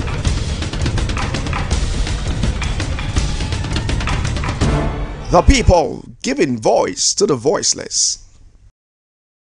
You can now watch CoreTV News live from anywhere in the world on our website www.coretvnews.com. Click on Live TV on our website and watch us live. Hello and welcome to CoreTV Primetime News Broadcast. To follow us on Twitter, click on Twitter icon on our website. And Facebook, click on the Facebook and YouTube to see all our previous news production. You can also watch us live on YouTube. Click CoreTV, leave a space, then news. CoreTV News, a 24-hour news station. Hi, I am Anita Patrick, host of your program Abuja Today, that brings you highlights of happenings in Nigeria's Federal Capital Territory from the Office of the Federal Capital Territory Administration. I appeal to all of us citizens, leaders, politicians, and all to support this team to be able to restore the Abuja Master Plan. Through the streets that involves every boy, every girl, every man, every woman, and every youth on the streets, unfolding of happenings in the nation's capital territory. Our challenge here is kidnapping, and the secret is there. It's a very short journey. You don't have to go as far as Abaji before you know what is happening in Kuji. All of us, we don't know, in short, we don't know where to put head, because definitely our children, they are hungry. So join me at this time on CoreTV as we take you on a tour on Nigerian seats of power. The judiciary, third arm of government. What happens here is what we give to you. The arraignments, arguments, rulings, adjournments of cases and judgments. The fight against corruption and issues bordering on human rights violations.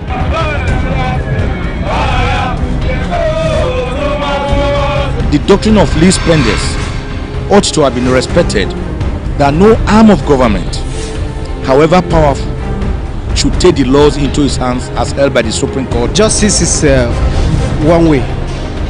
It's either you go for justice or justice go after you. But I've never seen a situation where an individual is afraid of justice. We move from court to court to give you updates on legal matters, when they happen and where they are happening, going extra miles to get reactions from the parties, even when they are not in the mood to speak. No comment. Talk to my lawyer. Watch Legal Scope on CoreTV News at this time. Democracy allows for fair hearing. This is reckless. This is ungodly. When news break, we engage experts in critical analysis. Do you see your party coming into power come 2019? This administration will succeed and succeed well. You cannot be running a 4-year tenure like you are running a 20-year tenure. He has done fairly well, especially where insurgency and terrorism. Then it gets controversial. They have a right to their opinion. Can we, very interesting gentlemen, just hold on. I am about principle and I am about fortune. Now, you see, let me say this. So that our soldiers will be free, we should also ask for justification. Core Digest, your #1 program for current issues.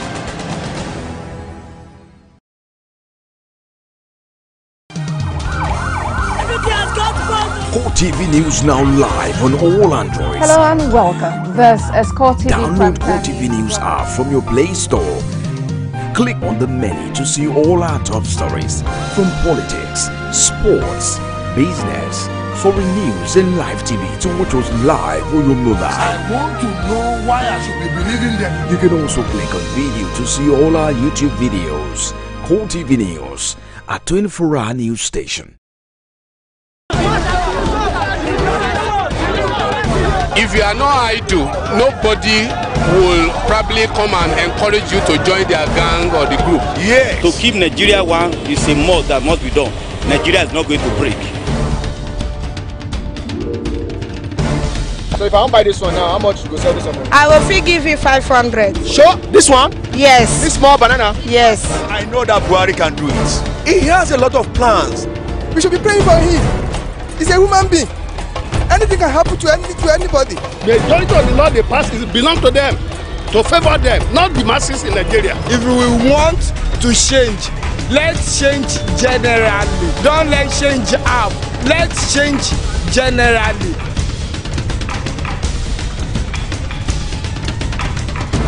The people giving voice to the voiceless. You can now watch CoreTV News live from anywhere in the world on our website www.coretvnews.com. Click on Live TV on our website and watch us live. Hello and welcome to CoreTV Primetime News Broadcast. To follow us on Twitter, click on Twitter icon on our website. And Facebook, click on the Facebook and YouTube to see all our previous news production. You can also watch us live on YouTube. Click CoreTV, leave a space, then news. CoreTV News, a 24-hour news station. Hi, I am Anete Patrick, host of your program Abuja Today, that brings you highlights of happenings in Nigeria's Federal Capital Territory from the Office of the Federal Capital Territory Administration. I appeal to all of us citizens, leaders, politicians, and all to support this team to be able to restore the Abuja Master Plan. Through the streets that involves every boy, every girl, every man, every woman, and every youth on the streets, unfolding of happenings in the nation's capital territory. Our challenge here is kidnapping, and the secret is there. It's a very short journey. You don't have to go as far as Abaji before you know what is happening in Kuji. All of us, we don't know, in short, we don't know where to put head, because definitely our students, they are hungry. So join me at this time on CoreTV as we take you on a tour on Nigerian seat of power. The judiciary, third arm of government. What happens here is what we give to you. The arraignments, arguments, rulings, adjournments of cases and judgments. The fight against corruption and issues bordering on human rights violations.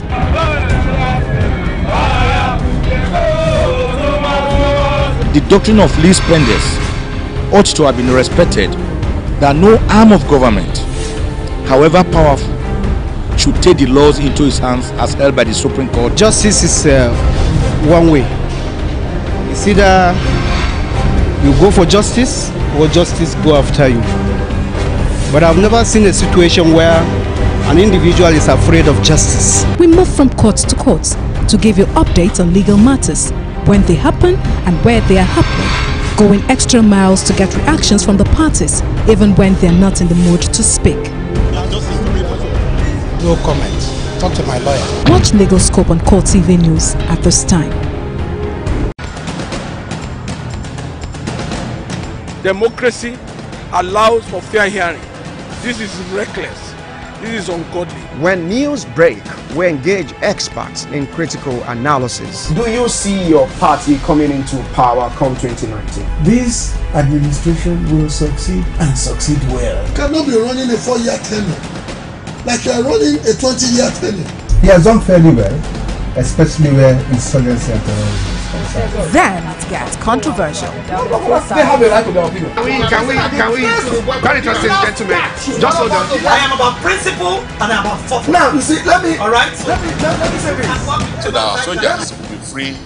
We should also ask for justification. Core Digest, your #1 program for current issues.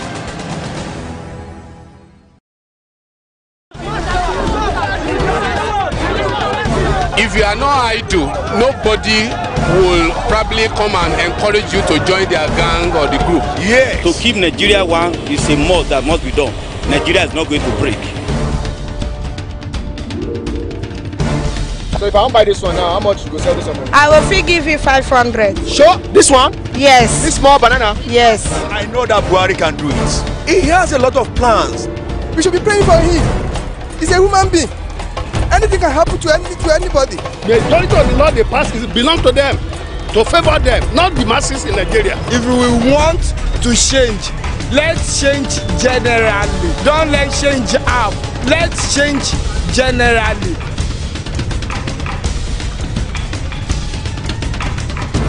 The people giving voice to the voiceless. They want to use 1 billion naira to fight insurgency. I don't know anything. Are you sure? Yes. You don't know anything? I don't know anything. Well, there's a typical Nigerian here. She said she does not know anything happening in the country. It's another episode of your darling program, The People. I'm your host, Emmanuel Ajayi, on the streets, feeling the pulse of Nigerians on topical matters. This time around, we'll be talking concerning the $1 billion that the federal government wants to use to purchase arms in the country. Well, Nigerians indeed are reacting concerning this one. Let's hit the streets to feel the pulse of Nigerians on this matter. As I remain your host, Emmanuel Ajayi, see you more on the streets. The same Boko Haram that we say we have defeated, you understand? We say they've been defeated, they've been depleted, they've even been decimated. So, and you can see what people are saying all over the country, that the government is embarking on last-minute looting. Keep the peace. Now, if you have won the war, what are you using $1 billion for in terms of buying equipment? And this calls to the sincerity otherwise of this government. So what we are saying in essence is that the government must be true to its own responsibility. The government must be true to its own responsibility and ensure that next time when it is addressing the nation, it has to be very sincere in doing so. If they want to use it, it's best known to them. Because federal government do anything they like. Are you not worried about insecurity situation in the country at the moment? They always say that they are doing everything but security. Then let's watch and see what will happen about it. Actually, I'm very sure his own mindset, from his own perspective, be for security and all of that. But if you look at it well, there are other things better than, trying to use that money on arms. If you empower people, give them the right mindsets, make them understand why some things are supposed to be done and why some things are not supposed to be, I'm very sure he would not have to make do of that amount. It's so ridiculous, it's so much to buy arms. Yes, it's, I feel if that money is better invested in better things, in fact the youth of the nation, I feel it's better, because are you not of course, worried? If you build the youth, you're building the nation. Okay. And you think less or stress yourself less about war and I don't know, fight, quarrel, whatever. Are you not worried about this insecurity situation in the country? Of course I am. I'm a Nigerian, so of course I am. So you think that using $1 billion to fight that is too much? Before we even talk of insecurity, we should talk of who exactly we are securing. Like, you're securing people whom you've not empowered, who will still go back to what, and this continues the same way. The cycle continues that way. I don't know. I feel we need to deal with the roots. We need to deal with the source of this problem rather than treating the, the resources right now. I feel we should think more about what exactly is causing, or what actually, the cause of this insecurity before we, deal with what exactly we should get to, prevent it. I feel that's my own. Thank you. I think the way I look at it, I don't see anything bad there, because we have a lot of security challenges in Nigeria. So the only thing we need to, drive at is that this money is used for the budget for which it is, for which it is, approved. Not that it will be as another that that we see during the administration of Goodluck Jonathan. To me, it's for the good of everyone in the country. It's for the good of every one of us. Buhari government means well for Nigeria. But there are some people out there, especially in the National Assembly, that are not ready to work with the president. They are not ready to assist the president to take this country to a greater height. That is what I know. But with that money, if they approve it, it's for the good of every one of us. Personally, to an extent, the idea is good. But how sure are we about the implementation? Hope it won't go down the range, just like what happened during Jonathan era. To an extent, to me, $1 billion being converted to Nigerian denomination, that's a lot of money. But if it is implemented properly, I think is just an idea in the right direction. And another thing they should have added to is not just getting. They should look for a way to get more security outfits with proper training. I think we need more security personnel. I don't know the fate of that 10,000 police officers that they plan to employ last year. I don't know where the fate of it presently. That's also employing 10,000 policemen too. It will have been an addition to what is on ground, but I don't know the fate presently. But just getting using $1 billion to buy military equipment and ammunition, without personnel that are going to make use of it, it's still the same. We are still going to have the same story at the end of the day. I'm not supporting such kind of this thing because I'm not in support of for the federal government of Nigeria waste such money to buy arms for protection of the country. It's wasting of the money. They want to lavish the money to give us a kind of story. So it's not a good idea. $1 billion security issue is not actually money to fight security. We can see that campaign, political campaign has started directly and indirectly. And that fund is meant to prosecute 2019 election. Where did you get that fact from? It's not about fact. I am a human being. I live in Nigeria. This government, a year after they came into office, told us categorically that they've defeated Boko Haram. A man you killed and buried, you cannot use $1 billion to fight him again. Can you fight a dead man? A corpse, can you fight a corpse? It's not for Boko Haram, it's for insecurity, general insecurity. The insecurity in Nigeria is Boko Haram, not any other security in Nigeria. Are you sure? Yes. What about the issue of kidnapping in the country? Kidnapping is as a result of the hunger that the individuals are passing through. My brother, we must be realistic. This is not a time to face fiction, but reality. You understand? I see you're also agitating. What do you have to say concerning this? The truth of the matter is everything about it is campaign. And we all know. Really? Yes, they should come out and tell us. We are tired of falsehood. We are tired of painting shadows.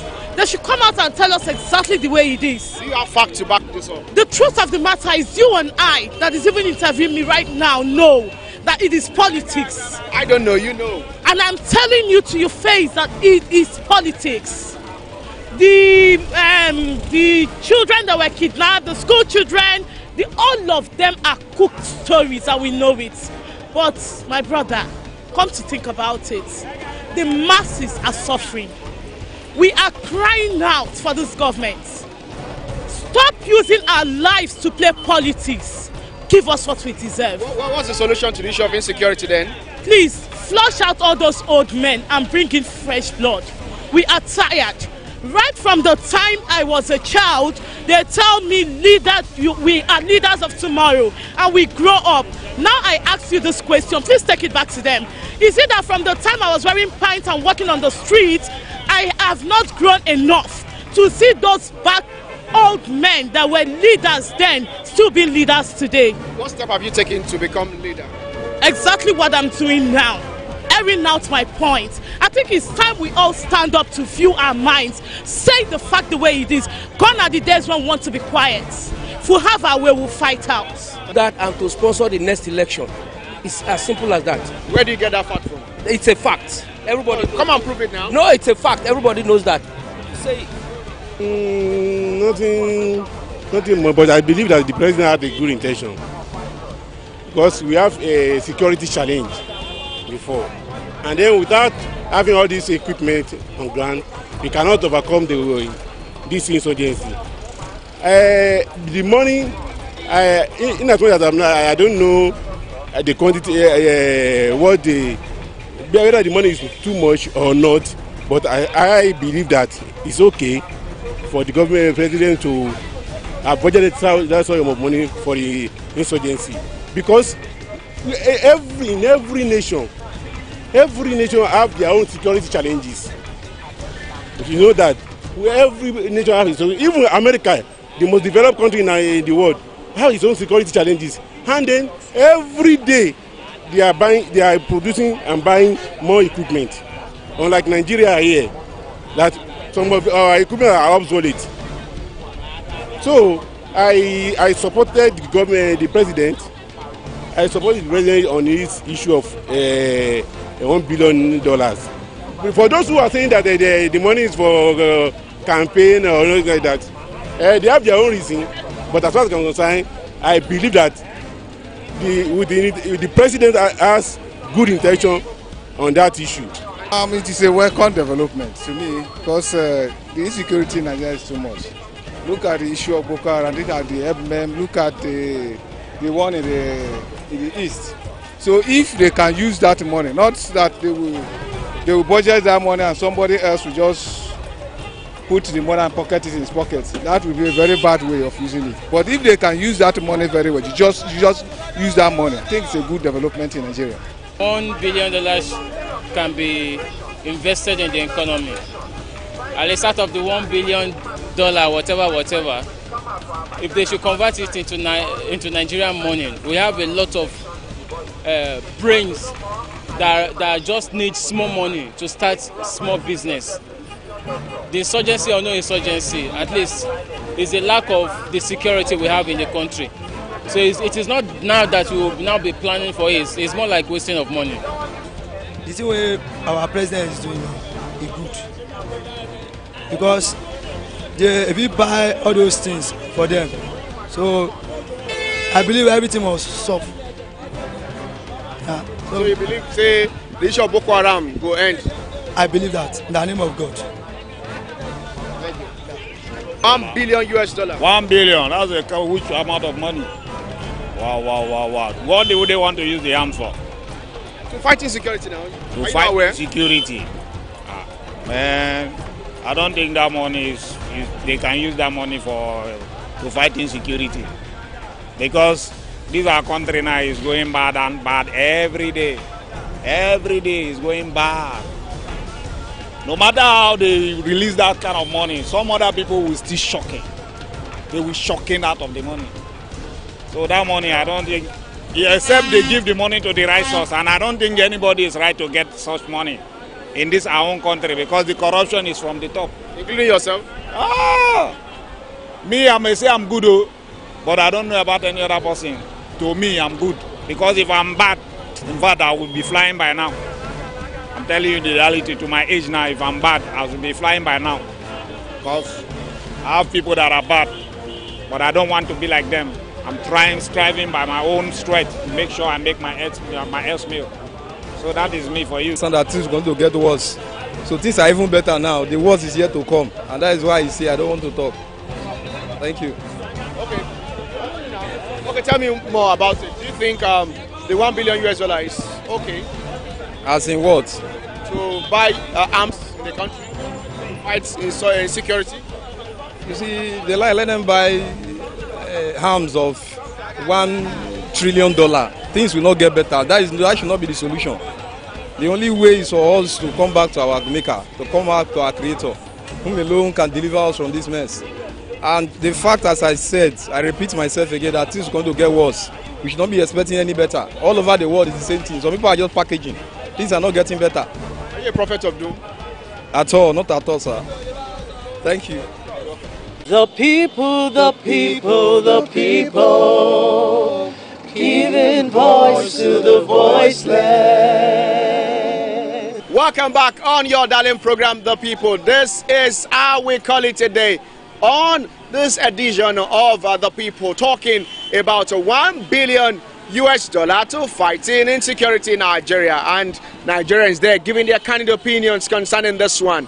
Until I come your way again with another bumper package of your darling program, The People, I remain your indefatigable advocate for the people, Emmanuel Ajayi. God bless you and God bless Nigeria. Bye for now. Okay, let's go.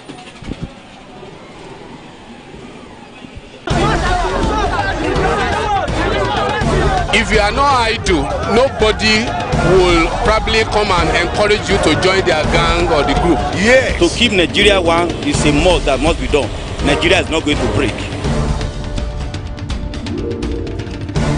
So if I don't buy this one now, how much you go sell this one? I will free give you 500. Sure? This one? Yes. This small banana? Yes. I know that Buhari can do it. He has a lot of plans. We should be praying for him. He's a human being.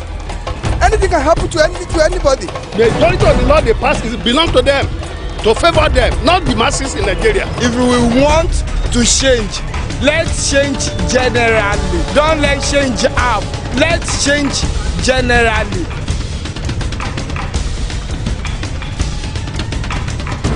The People, giving voice to the voiceless.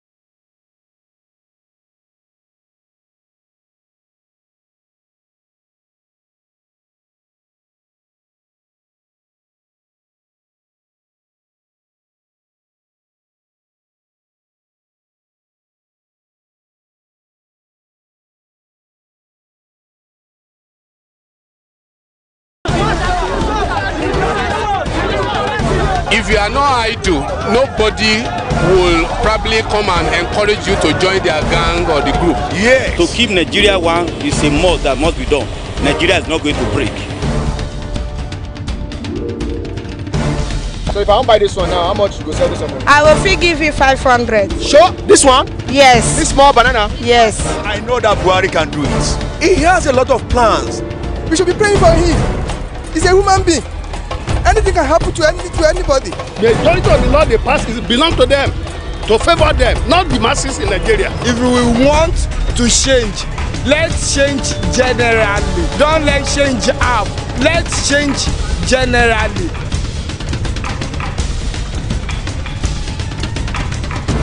The people giving voice to the voiceless. On this edition of the program, we'll be looking at the visit of the President of Nigeria, Muhammadu Buhari, to the United States of America, meeting President Donald Trump. And in part 2 of the program, we'll be looking at the farmers' herdsmen crisis in Nigeria. It's another episode of your darling program, The People. I remain your host, Emmanuel Ajayi. Well, Nigerians indeed talking concerning issues in the polity. Well, let's go more on the street to feel the pulse of Nigerians on this matter. See you more on the street. I believe the president is smart enough, or I want to believe that he's smart enough to know how diplomatic things go. Like when you go to another country, the kind of document you should sign, how that document, how the content of the document will affect your country. So I choose to believe that Buhari is smart enough, or President Buhari is smart enough to know the import of his visits to the US, to Nigeria, and also the document is signed, how it's going to affect Nigeria as a whole. I just want to believe that he understood it perfectly before signing. So, what do you make of the commendation given to him by the US president in the anti-corruption war? Well, corruption is not new here in our clime. It's been there for God knows how long. I just think President Buhari needs to be a little bit more ingenious in tackling that issue. It's eating deep into our here. It's eating deep into our system here in Nigeria. So you just have to come up with new ways. It can't be the same way, you know. He has to come up with more ingenious ways to deal with corruption, really. Anything can happen else again. He's just trying to do it just to make sure we vote for him in 2019. So he's just trying to show, how will I put it? What they discussed about, 2 things I took away from the visit. One, he has been rated high on fighting corruption, which is very good, and I must commend him for that. Then secondly, is about the issue of insecurity. And if you can hear the President Trump talked about clearly about Christians being killed in Nigeria, and America is not going to sit down and watch. So it's a clear kind of let me tell you what it means to us is that now there's a hope in Nigeria. Buhari, for me, if I want to access him on corruption level, I will tell you that he has done very well. Not really very well, but at least for him taking up the bull by the horn to fight to the extent he has gotten to, he has tried. But then, at least, let's not forget that one of the major issues we're having is not just corruption, it's about insecurity. And the two of them should be, while fighting corruption, He should not fight corruption for dead bodies alone, but he should fight corruption for the living to learn from that mistake. Once you join the president's party, you are no longer corrupt. And once you are not a member of his party, you are corrupt. So that will be very difficult to agree with President Trump that corruption has really reduced. I believe in one thing: when President Buhari leaves and another government comes in, they will surely tell us how much his government has stolen. Yeah. So you're not convinced with what Donald Trump said about anti-corruption war? It's part of politics. I am not convinced at all. It's part of politics. That's coming from the superpower. He says a lot of things, both negative and positive. So that is President Trump for you. I'm not convinced until after President Buhari leaves as president, another person emerges as the president of the Federal Republic of Nigeria. Will surely give an account, just the same way it is also exposing previous governments. So same thing they are going to do when he leaves. So that is when we can actually say that this government is indeed fighting corruption. There is saying there was no problem in the contrast, and the herdsmen, the Fulani herdsmen are not with rifles, that they are not with guns, that they are with cutlasses, which is wrong. So I sincerely hope that he's been properly schooled on what it takes to manage a diverse country. And then we hope that in the shortest possible time we'll see some of the outcome. For instance, why should another president be calling the attention of a sitting president to the killings of the citizens in the country? Right? Should any other country have to draw attention that, look, killing of other religious people should be stopped? It's not necessary. A country who realizes that, a president who realizes he's the father of the nation, does not need any other person to tell him he needs to protect his citizens. Trump was able to present all he needed from Nigeria with little, very minute of what Nigeria needs. Our president was able to present to Donald Trump in US. So it didn't balance at all. And again, he kept telling the world his inability, his ineptitude, that it is this one, the other one that is making him not to perform. Now I talk of Libya boys again to the world that they are the cause of killing Nigeria. What is he doing? His first assignment to Nigeria as a country, as a citizen, is to protect our lives. The people, the people, the people, giving voice to the voiceless. When I travel home, I discovered that the herders, that's the Fulanis then, killed some, pursued so many people from the farm, which actually is what we are there to, that this is what helps us. But my people run away, they can't even go to farm anymore. For now, they are home. So I think an urgent measure has to be taken, particularly in Doma, local government of Nasarawa State. It's a serious problem now. People cannot go to farm.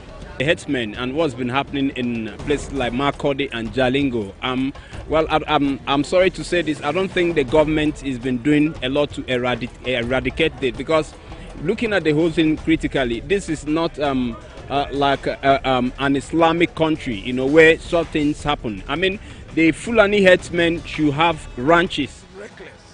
This is ungodly. When news break, we engage experts in critical analysis. Do you see your party coming into power come 2019? This administration will succeed and succeed well. You cannot be running a 4-year tenure like you are running a 20-year tenure.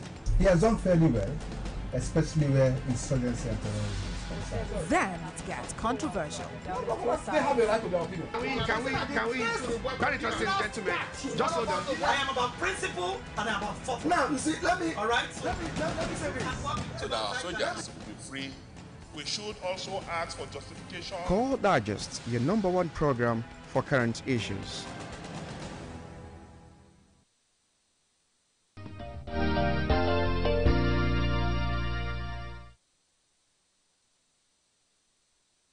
A very pleasant morning to you. It's a new week. Welcome to this Monday edition of your steamy participatory breakfast program.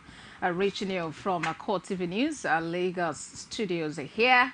Well, we're counting down to the third anniversary of the APC government in Nigeria. Tomorrow, May the 29th, will make it 3 years that President and government at this time had been handling the affairs of the country. How well so far? We'll be talking about that much later on the program. And then, of course, we're still celebrating our children the world over. Yesterday was Children's Day, and I was the opportunity to actually speak well of them and look ahead to a very bright future for them. Thank you for joining us this morning. I am Abosede, Omoruyi. Let's bring you the news making the rounds. President Muhammadu Buhari has reaffirmed his administration's commitment to the protection of children across Nigeria as it celebrates the 2018 Children's Day. Buhari said it is a day to reflect on roles and responsibilities as parents and leaders towards children, and also assessing how far they have fared in this regard. The president says his administration has recorded measurable success in the homegrown school feeding program as it has continued to expand. The theme for this celebration is creating safe spaces for children, our collective responsibility. Also, Buhari said his government is committed to ensuring that children are protected from violence and exploitation against them. Indeed, we need to build a formidable tomorrow for our children, and it all begins now. And in like manner, Vice President Professor Yemi Osinbajo has reiterated the commitment of the Buhari-led administration towards children, saying the administration has been doing its best at ensuring the children's rights are enshrined.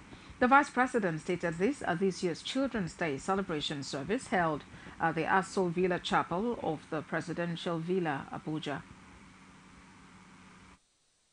There are always challenges, everywhere in every nation of the world. But I'm completely convinced that we have the capacity to surmount all of the challenges that there are. And the key feature for me, one of the key features of government and governance is the Human Development Index, education, healthcare, and all of that. And I think that, and the welfare of our citizens. For the first time, we are spending the kind of, we're doing a program that none has ever done before. That's our social investment program.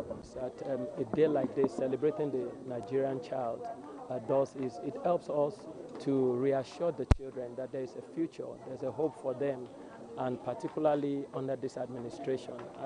I'm always enthused and happy when I see pictures, and I'm sure you have noticed it, when His Excellency the President arrives. In some of the pictures we have been privileged to see, he's surrounded by his children, by his grandchildren. The message to the children is that they should have faith in Nigeria, that the government of this country is preparing so much for them and their future, that the President Buhari, His Excellency the Vice President, and all the administration works so hard to preserve the future of Nigerian children. Everything we are doing today, we have them in mind. For our commitment there to the cause of children in the country, Nigeria. Now, school children in Abeokuta, Ogun State capital, are not left out in the 2018 Children's Day celebration. In Abeokuta, Governor Ibikunle Amosun, in his charge to school children who converged on the MKO Abiola Stadium, asked them to be good examples. Amosun, who lauded the harmony and unity exemplified among the children, irrespective of the religion, said any nation that wants development must set good example for the younger generations to follow. And that we set good examples for you to follow. But in all that we do as a government, what we want you young ones to do is to follow that footstep that our forefathers, what they laid down for us. So I want to congratulate you, and I want to admonish you that you must be of good behavior. This is Ogun State. We must be mindful of what we do. We must be mindful of our character. We must be mindful of what we do. when we are in school and when we are at home. I want to admonish you once again to know that if you want to become somebody in life, whatever your chosen profession that we ultimately follow, there's one thing that must be there. Without it, nothing can happen. You must be of good behavior. You must have good character. Your integrity must be able to be guaranteed. Without all of those, you will not go anywhere. Well, that was it from Ogun State. And in neighboring Lagos, where our parents have been tasked to look after the wards and also train them in a godly way. This was a candid advice of stakeholders and parents at an event held to mark this year's Children's Day in Lagos. I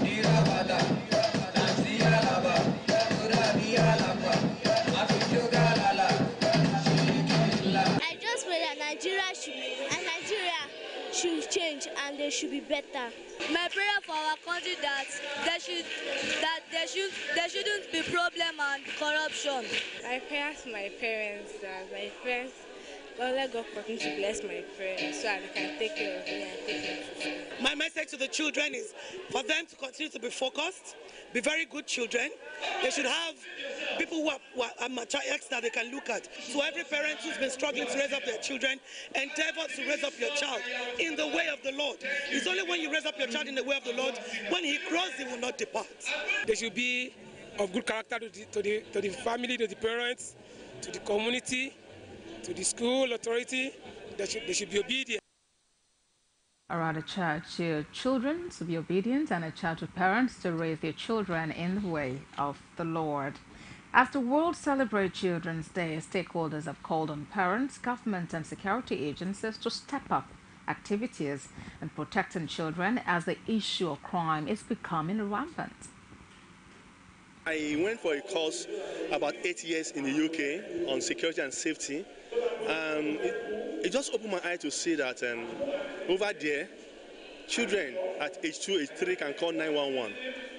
And after the course, I came back to Nigeria. I just realized that this is not done in Nigeria. And that's okay. We have an issue here. This was even before Boko Haram. This was before the advent of kidnapping and abduction. The child abuse has been with us, but it has never been rampant like this. Security is almost about everything. The way they eat, the way they go to school, the way they relate, communicate, everything. So security is just everything. So we need to embrace our kids with enough information because the world is getting more dangerous, of social media and all that. So we need to ensure that they are very security conscious. We discovered that it's not just about talking about securing children. It goes much more than that, other than empowering them to also secure themselves. Why? Because they will not always have an adult around them. Children need to be open to their parents, but parents must make that enabling environment. Parents must be able to get their children to tell them their fear. Children say things a lot, but sometimes they want to talk to the parent don't want to listen. So there's need. I've heard, and I've seen where a 4-year-old girl were being abused by a teacher. We need to be alert to our environment, and we need to always make sure we are safe. Take care of ourselves. We need to know the numbers for emergency. So if there's any emergency, we could call. Well, the issue of security is a serious issue, and from a very tender age, we need to really begin to train our children and wards to be at alert at all times, to be sensitive at all times. Our cleric Samuel Kallo has urged Nigerians to shun violence in order to build a nation for everyone to dwell. He also urged the government to look at the salary review of the workers.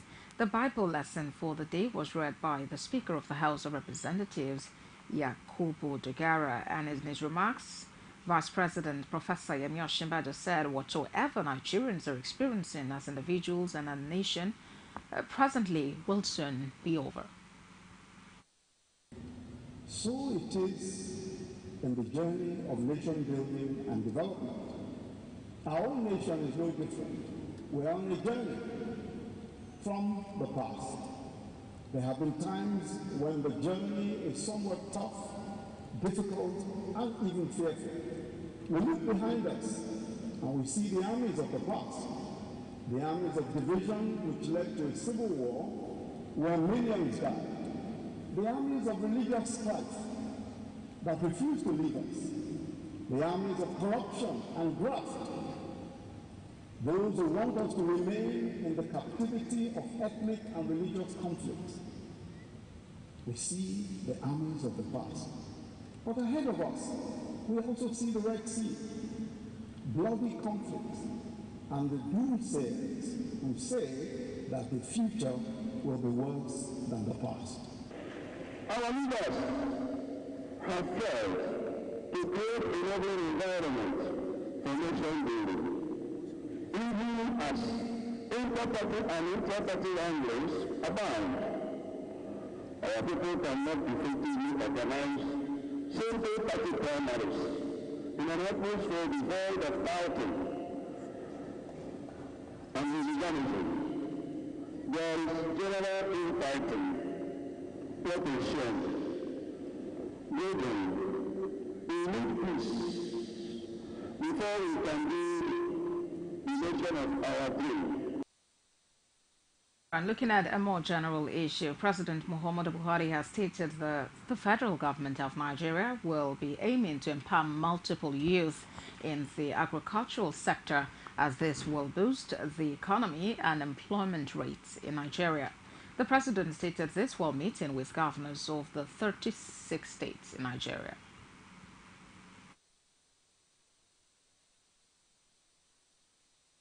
I appreciate the impact the government made in going to agriculture, but I believe especially in the wife of all the governors know about it. That's why I was the Minister of Agriculture and Governor Central to try and have approval soft loans to farmers. And it has been so successful. Some of the young men are leaving their work and going back to the land. And for the last 2 years, it's been quite productive. We have seen the damaging effects of drugs and substance abuse on our children, as well as the contributive effect it has towards the high rate of crimes like kidnapping and youth restiveness. Sir, this ban of codeine, therefore, has drastically reduced the alarming statistics of crime. Again, I must say that we are very grateful to you, Mr. President, for the successful enrich of our sons and daughters from Libya. Thank you very much, sir. All right then, plans by the federal government to get more youth involved in the agricultural sector to provide employment for people and then boost the economy in the long run.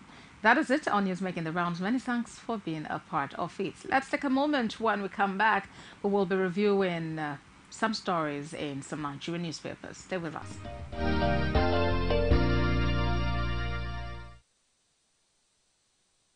CoreTV News Live from anywhere in the world on our website www.coretvnews.com. Click on Live TV on our website and watch us live. Hello and welcome to CoreTV Primetime News Broadcast. To follow us on Twitter, click on Twitter icon on our website. On Facebook, click on the Facebook and YouTube to see all our previous news production. You can also watch us live on YouTube. Click CoreTV. Leave a space, then news. CoreTV News, a 24-hour news station. The judiciary, third arm of government. What happens here is what we give to you. The arraignments, arguments, rulings, adjournments of cases and judgments. The fight against corruption and issues bordering on human rights violations.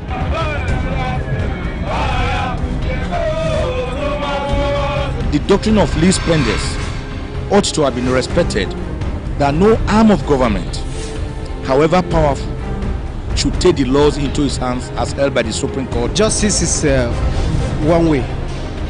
It's either you go for justice or justice go after you. But I've never seen a situation where an individual is afraid of justice. We move from court to court to give you updates on legal matters, when they happen and where they are happening. going extra miles to get reactions from the parties, even when they're not in the mood to speak. No comment. Talk to my lawyer. Watch Legal Scope on CoreTV News at this time.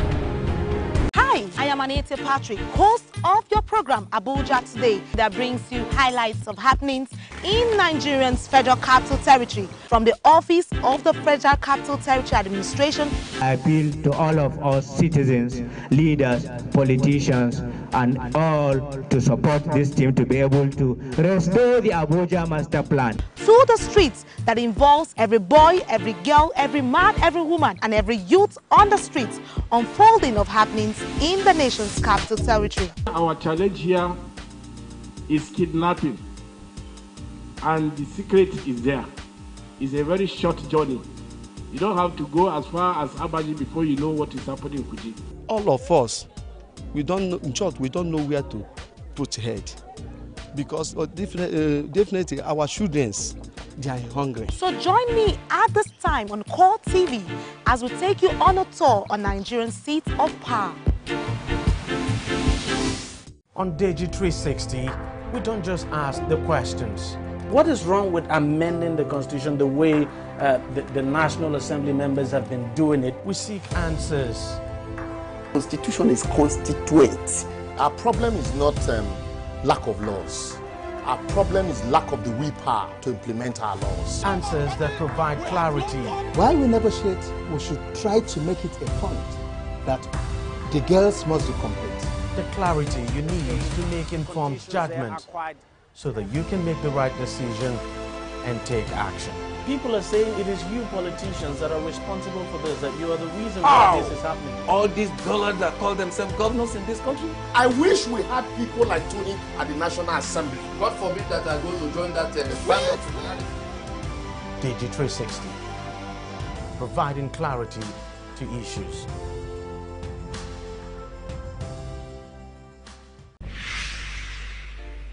So what is 60 Minutes with Angela all about? It's not an interview. I like to think it's a conversation between two people making the news, people who are in the news, and those who become the news.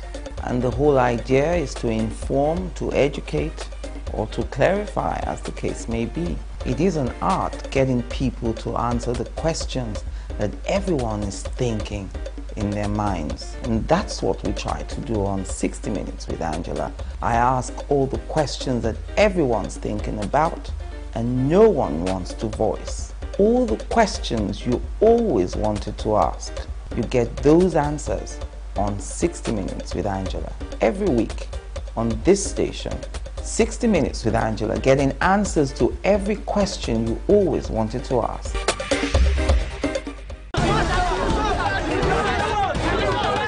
If you are not idle, nobody will probably come and encourage you to join their gang or the group. Yes. To keep Nigeria one is a must that must be done. Nigeria is not going to break. So if I want to buy this one now, how much you go sell this one? I will give you 500. Sure? This one? Yes. This small banana? Yes. I know that Buhari can do it. He has a lot of plans. We should be praying for him. He's a human being. Anything can happen to anybody. The majority of the law they pass belong to them, to favor them, not the masses in Nigeria. If we want to change, let's change generally. Don't let change up. Let's change generally.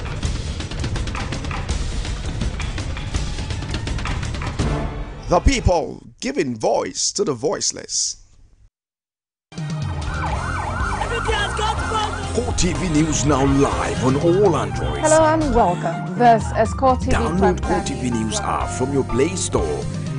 Click on the menu to see all our top stories from politics, sports, business, foreign news and live TV to watch us live on your mobile. I want to know why I should be believing them. You can also click on video to see all our YouTube videos.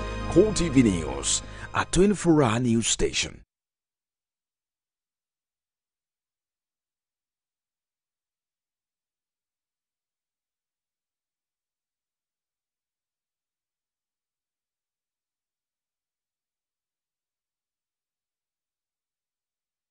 This morning, Nigerians encourage corruption, says University of the Punch newspaper. David Mark says this be a journey. And Nigerian Governors Forum calls for Okonjo Iweala's resignation. Says new PDP. Page 2 of the Punch newspaper. The Daily, every day on CoreTV News.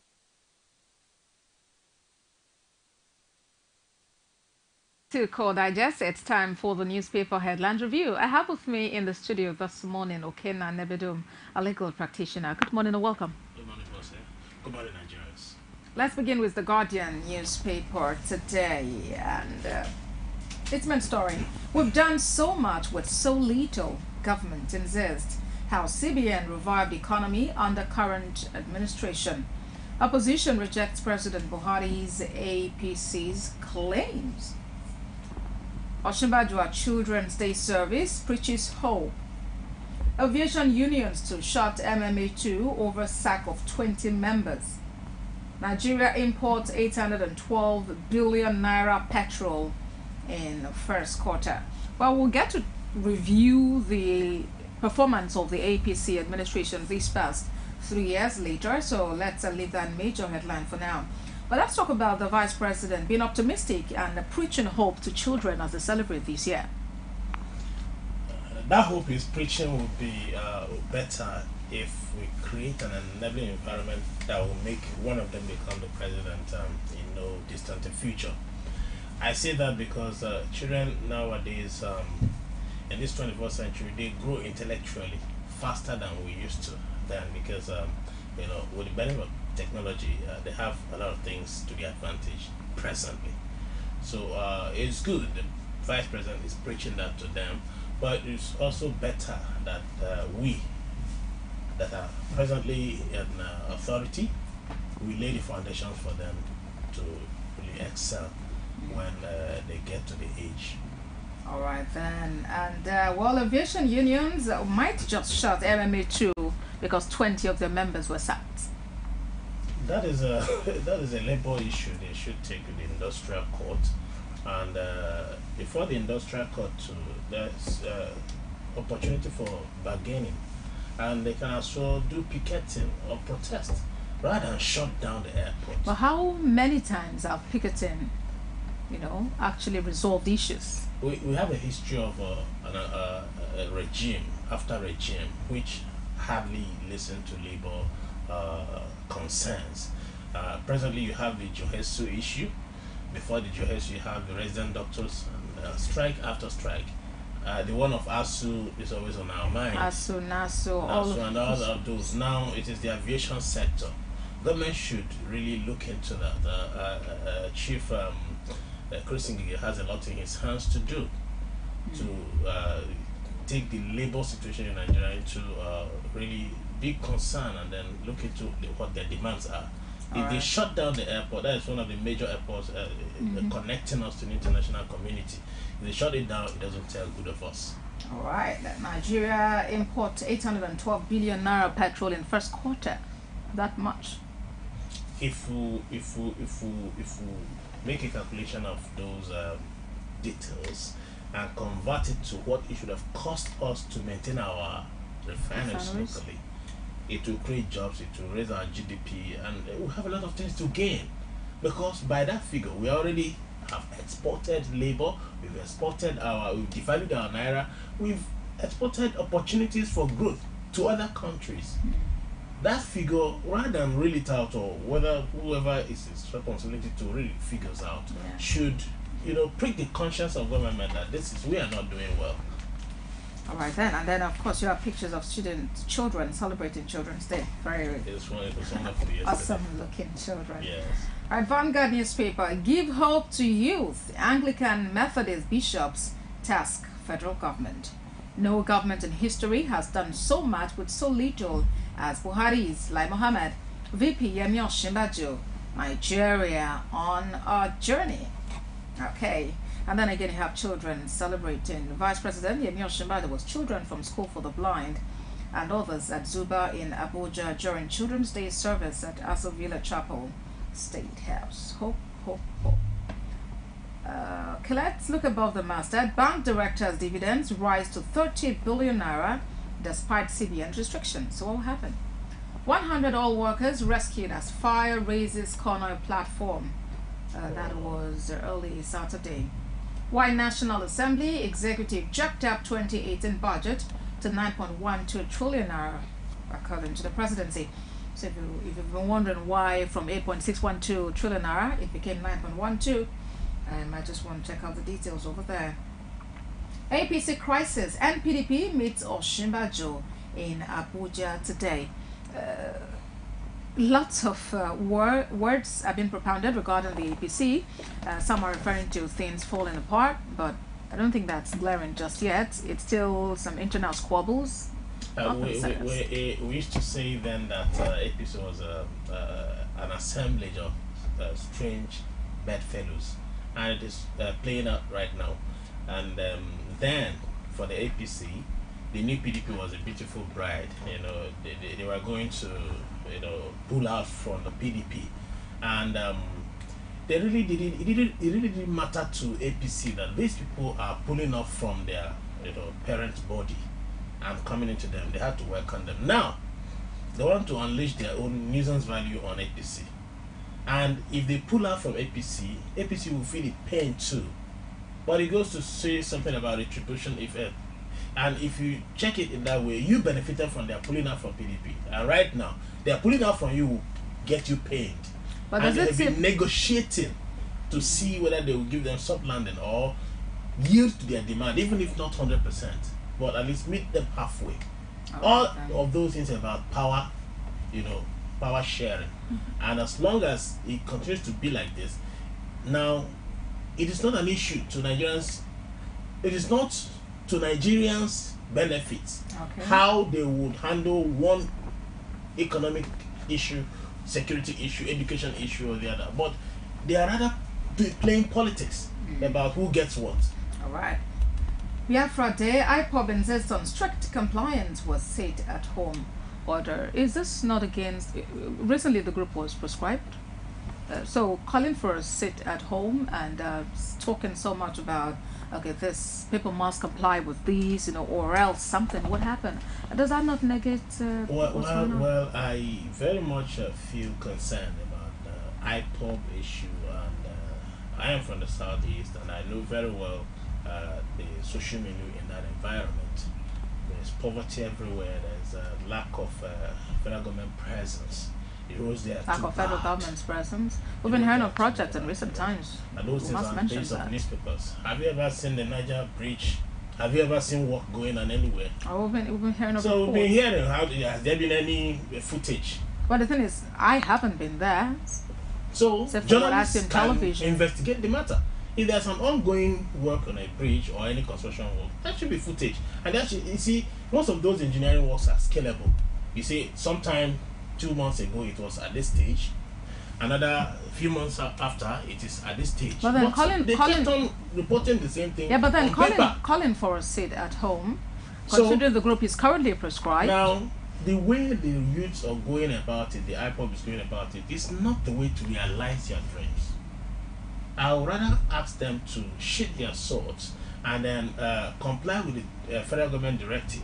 If they've been proscribed as, if it's not a kangaroo court judgment or what they call backdoor injunction, they should go to court to challenge it. Because that proscription is... Are they a registered entity that can sue?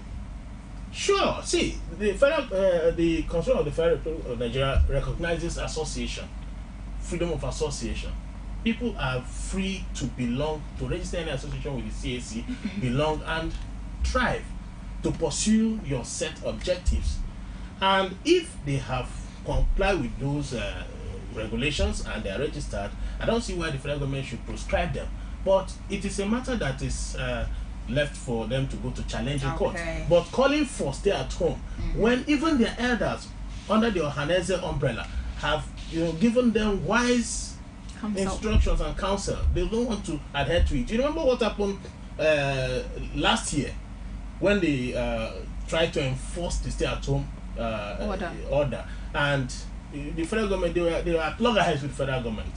Although very well, when they give out those information, it puts them at loggerheads with people who ordinarily would have gone to dispose their wares, go to market on that day. Rather than to get into trouble, people will now say, let me stay at home. And by the time you go to conduct research around, you see that people complied, not out of love for IPOB, but out of the fact that I don't want to get into trouble. All right. APCON kicks as CBN increases dollar supply to Bureau de Change by 50%. Lagos NYC member slums dies 5 days to passing out. Very sad. Actuals of Lagos, 3 weeks in camp, all days out there. Disconnection. Retired general pulls gun on Eco disco technicians. I don't think most of those discos and gencos and the marketers are well trained about the current laws about electricity regulations in this country. It is a crime to disconnect people, and it's an actionable offense. But one thing is, how many Nigerians even know? Because you just find them come around, and what people just try to do to salvage the situation is to look for something to give them so they can at least let it be for that time. Because by the time they disconnect, you have to pay for reconnection before you get the cords. I mean, it is corruption. There's nowhere in the National Electrical Regulatory Commissions Act that you say you are empowered to disconnect them. And I think a prepaid meter would just be a permanent solution to all of this, because you wouldn't be able to use if you do not buy, if you do not pay for it. You don't have any reason. Have you ever seen MTN, any of the GSM companies disconnect anybody? If you don't have money, even if you borrow, by the time you buy, they'll take it out. Take it out. So. And if you choose to dispose of your SIM, how many SIM cards will you buy? To stay off your debts. All right, let's really do the needful. The Nation newspaper. Presidency hits Obasanjo over Fayose Ladoja Obi. Ex-president accused of undemocratic actions. Here is an excerpt. A 5-man legislature met at 6 a.m. and, in quote, impeached Governor Dariye in Plateau. 18 members out of 32 removed Governor Ladoja Ofoyo from office. In Anambra, APGA's Governor Obi was equally impeached at 5 a.m. Stories. Buhari has delivered, says Lai Mohammed. TI urges lawmakers to pass anti-graft bill. TI's Transparency International. JAM makes 18 billion naira in 2 years. I hope that's not at the detriment of people who sit in for these examinations. You see, it's a wonder to begin to see JAM look like Federal Inland Revenue Service when education all over the world is becoming free. Okay, above the nameplate. Tinubu's panel saves APC from implosion. Presidency begins vetting of budgets 2018. BDCs reject CBN's dollar purchase order. Falai Monarch. Akure deserves railway. Ambade, our achievement divinely inspired. And in sport, Eagle star Moses Simon out of World Cup. Oh, I haven't read that. Perhaps it's got some injury or so. It will be very disastrous. But then we're really counting down to Russia 2018. And our guys tell us they are ready. I believe they're ready. Let's go win the cup. Okay, can't wait. All right, that is it from the Daily. Thank you very much for sharing your time with us. We'll take another break when we come back. It's discussion time, and we are reviewing the performance of the Buhari government these past 3 years in office. We'll be back shortly. Stay with us. On the daily this morning, Nigerians encourage corruption, cites Junifest of the Punch newspaper. America's Nigerian Governor Forum calls for Obasanjo's fearless resignation. Page 2 of the Punch newspaper. The Daily, every day on CoreTV News. You can now watch CoreTV News live from anywhere in the world on our website www.coretvnews.com.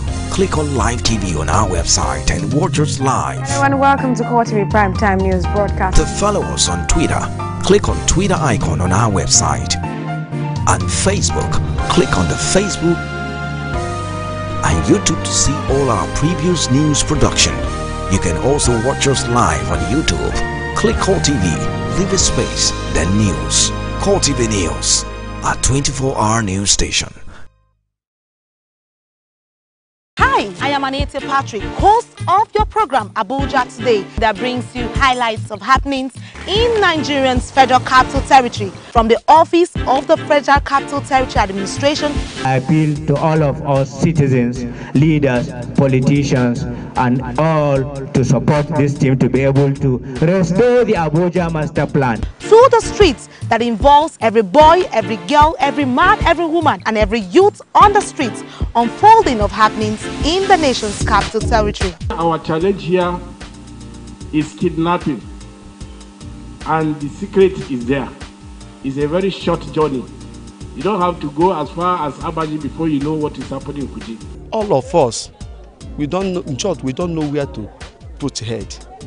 Because definitely our children, they are hungry. So join me at this time on CoreTV as we take you on a tour on Nigerian seats of power. The judiciary, third arm of government. What happens here is what we give to you. The arraignments, arguments, rulings, adjournment of cases and judgments. The fight against corruption and issues bordering on human rights violations.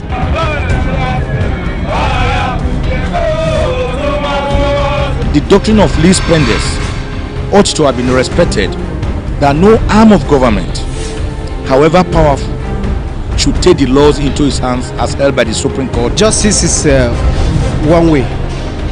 It's either you go for justice or justice go after you. But I've never seen a situation where an individual is afraid of justice. We move from court to court to give you updates on legal matters, when they happen and where they are happening, going extra miles to get reactions from the parties, even when they are not in the mood to speak. No comment. Talk to my lawyer. Watch Legal Scope on CoreTV News at this time. Democracy allows for fair hearing. This is reckless. This is ungodly. When news break, we engage experts in critical analysis. Do you see your party coming into power come 2019? This administration will succeed and succeed well. You cannot be running a 4-year tenure like you are running a 20-year tenure.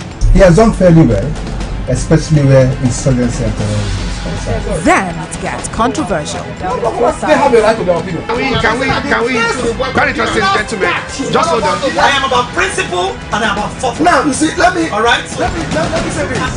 So that our soldiers will be free. We should also ask for justification. Core Digest, your #1 program for current issues.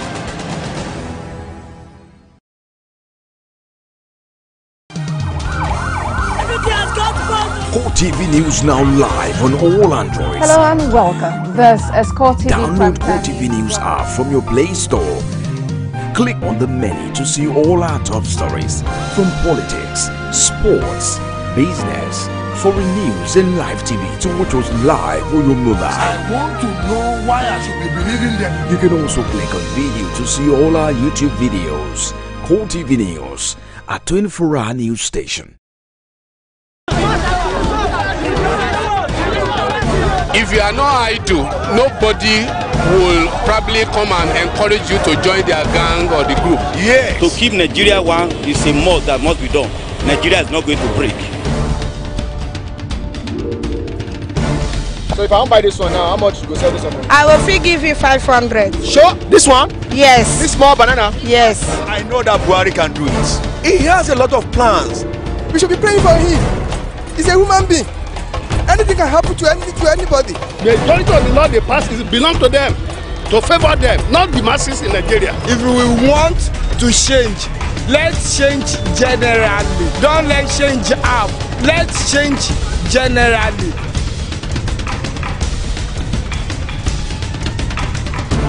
The people giving voice to the voiceless. You can now watch CoreTV News live from anywhere in the world on our website www.coretvnews.com. Click on Live TV on our website and watch us live. Hello and welcome to CoreTV Primetime News Broadcast. To follow us on Twitter, click on Twitter icon on our website.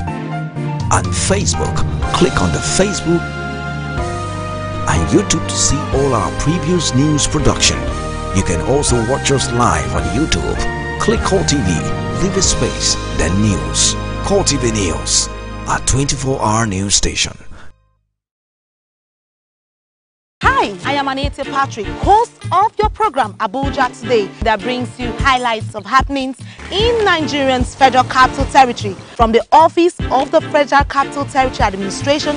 I appeal to all of us citizens, leaders, politicians, and all to support this team to be able to restore the Abuja master plan. Through the streets that involves every boy, every girl, every man, every woman, and every youth on the streets, unfolding of happenings in the nation's capital territory. Our challenge here is kidnapping, and the secret is there. It's a very short journey. You don't have to go as far as Abaji before you know what is happening in Kuji. All of us, we don't know, in short, we don't know where to put head, because definitely our children, they are hungry. So join me at this time on CoreTV as we take you on a tour on Nigerian seats of power. The judiciary, third arm of government. What happens here is what we give to you. The arraignments, arguments, rulings, adjournment of cases and judgments. The fight against corruption and issues bordering on human rights violations.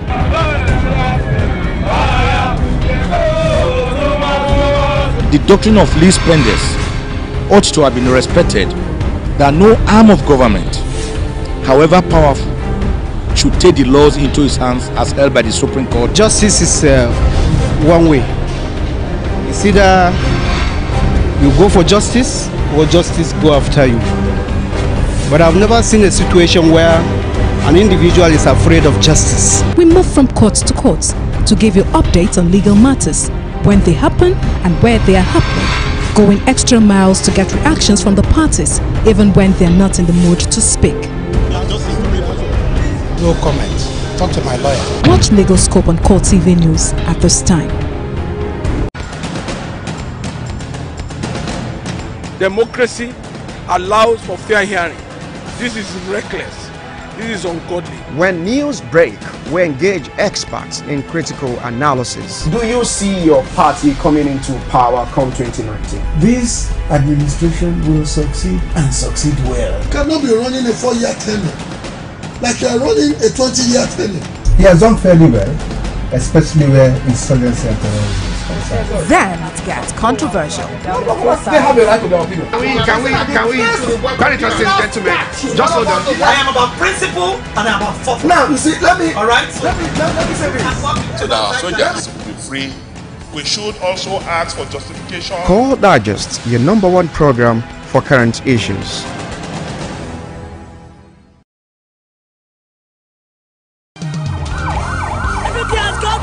CoreTV News now live on all Androids. Hello and welcome. This is CoreTV. Download CoreTV News app from your Play Store. Click on the menu to see all our top stories from politics, sports, business, foreign news and live TV to watch us live on your mobile. I want to know why I should be believing them. You can also click on video to see all our YouTube videos. CoreTV News, a 24-hour news station. If you are not idle, nobody will probably come and encourage you to join their gang or the group. Yes. To keep Nigeria one is a must that must be done. Nigeria is not going to break. So if I don't buy this one now, how much you go sell this one? I will give you 500. Sure, this one? Yes. This small banana? Yes. I know that Buhari can do it. He has a lot of plans. We should be praying for him. He's a human being. Anything can happen to anybody. The majority of the law they pass belong to them, to favor them, not the masses in Nigeria. If we want to change, let's change generally. Don't let's change half. Let's change generally.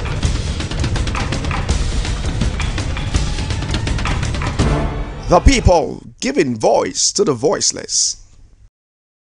You can now watch CoreTV News live from anywhere in the world on our website www.coretvnews.com. Click on Live TV on our website and watch us live. Hello and welcome to CoreTV Primetime News Broadcast. To follow us on Twitter, click on Twitter icon on our website. And Facebook, click on the Facebook and YouTube to see all our previous news production. You can also watch us live on YouTube. Click CoreTV, leave a space, then news. CoreTV News, our 24-hour news station. Hi, I am Anita Patrick, host of your program Abuja Today, that brings you highlights of happenings in Nigeria's Federal Capital Territory from the Office of the Federal Capital Territory Administration. I appeal to all of us citizens, leaders, politicians, and all to support this team to be able to restore the Abuja Master Plan. To the streets that involves every boy, every girl, every man, every woman, and every youth on the streets, unfolding of happenings in the nation's capital territory. Our challenge here is kidnapping, and the secret is there. It's a very short journey. You don't have to go as far as Abaji before you know what is happening in Kuji. All of us, we don't know, in short, we don't know where to put head. Because definitely our children, they are hungry. So join me at this time on CoreTV as we take you on a...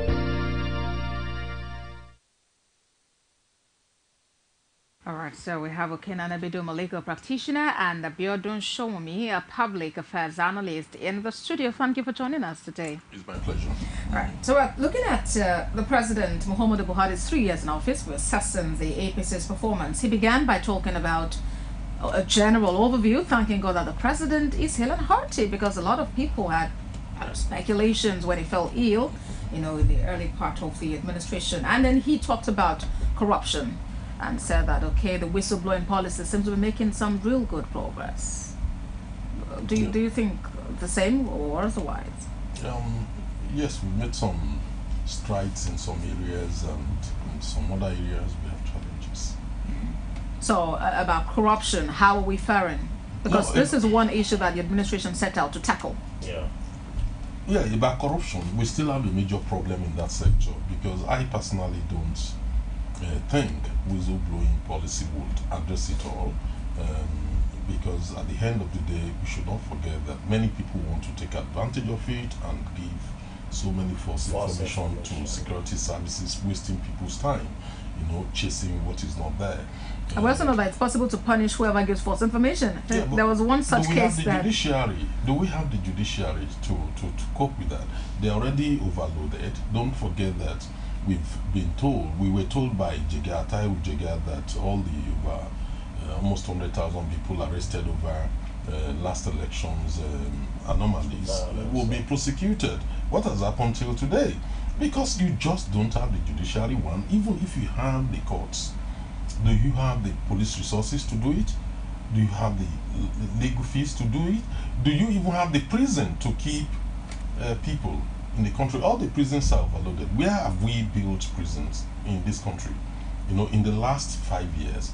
So you'll be shocked that we are not developing the infrastructure, to cope with the demands of criminal justice system. So that is why I personally felt maybe we won't be making much impact in that area. But in relation to whistleblowing, but that does not mean we have not made some gains in terms of anti-corruption, because many people are now very conscious, particularly politicians, that they are under watch. So that is again on its own.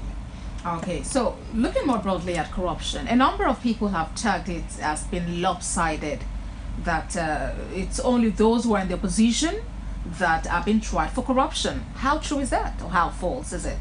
Okay. Yes, let one of those who are making such allegations come and tell us that even though it is the opposition that has been accused of being hounded in prisons or police cells and so on, let them tell that is there not a cause? That is on one side. Then on the other side too, everyone sees it as lopsided. It is truly lopsided.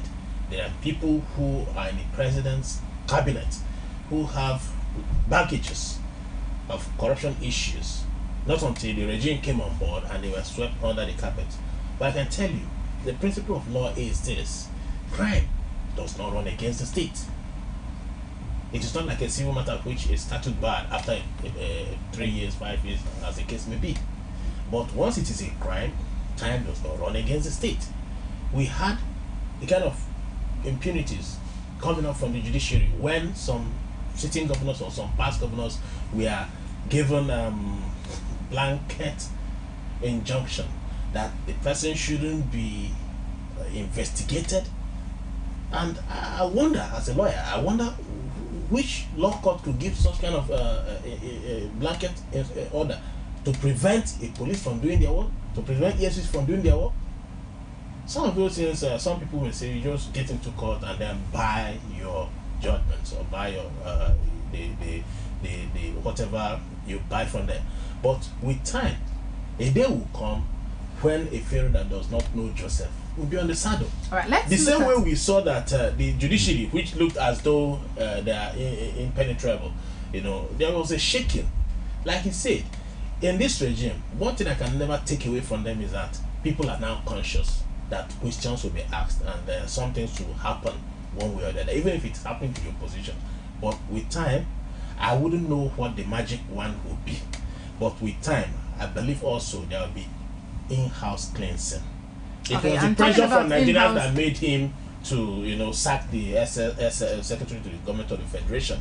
And we still have other people who are in the regime. Yeah, I was really going to, speak specifically on those issues. The issue of the former secretary to the government of the federation, Babaji Lawal, for the grass cutting scandal. You talk about Abdurrashid Maina, regarding pension and all that. So people have really asked questions. Before the former SCF was relieved of his duties, was a really long time. Nigerians had spoken, protested, done all sorts, social media, physically, and everywhere. What about the response? You've mentioned that we've seen results, but we're not there yet. What about the speed with which we respond to these issues of corruption? Yeah, it's quite very worrying, particularly if you view it against the background of the fact that this administration, is crusading against anti-corruption. One would have expected some cases like the case of Babaji Lawal, which we are yet to have a closure to, would have been speedily investigated and decisions taken on whether to prosecute or not. So also when you look at Maina's case is so scandalous that I could not believe that it happened. That tells you and reminds people that on one part you can have Buhari who wants to fight against corruption, then on the other part do you have the hate to support him, in that process, because it depends on the information being given to the president and he will take a viewpoint from it. But the case of Maina is so scandalous because we are talking about a man alleged to have, tampered, with the pension of police officers. And that is a serious matter, particularly the well-being of those who are ensuring our security. And the man came back, he was reinstated somehow from media reports, and he came back into the country despite the fact that he was declared wanted. And again, he slipped out, and no one knows where he is currently. Maina has not been arraigned. We are not sure investigations have been carried out. Now, you mentioned the issue of aids, that it's also about the information that the aids make available to the president. So if it's seeming that the president isn't getting value for the money being paid to the aids, that the government is paying to the aids, then what should we do about them? Yeah, but you have the SAGI at a Presidential Advisory Committee that could have provided alternative information also. Like my colleague said, the impression being created in the minds of the public is that corruption is one way, depending on who is in power. That is, if you leave, we have people who have left PDP and they come to APC, and little is heard about their cases. The fact of the matter is that should not stop the way against corruption. Yes, they're part of the anomalies. When Jonathan was there, when OBJ was there, and the same allegation came up. And if those people have to be taken, don't you think that it might get to a point where they're relieved of the duties to allow a lot of people who are really willing to work with the government to achieve its aims? Well, absolutely, but that's the decision, is a matter for the president. The situation we have in the country is so complex that even if you want to fight corruption, you are seeking to be elected. Where are you going to get the money? You get the same billions, from... We have monetized the whole political system. you get the billions from those who have held political offices in the past. How many genuine businessmen in Nigeria today will pump 5, 10, 20 billion into an election without bankrupting their industry? How many of them?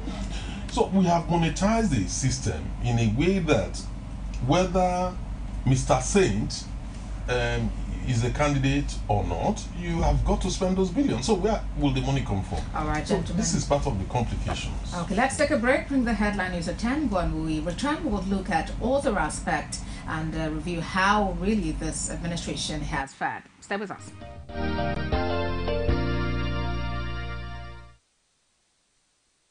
G360, we don't just ask the questions.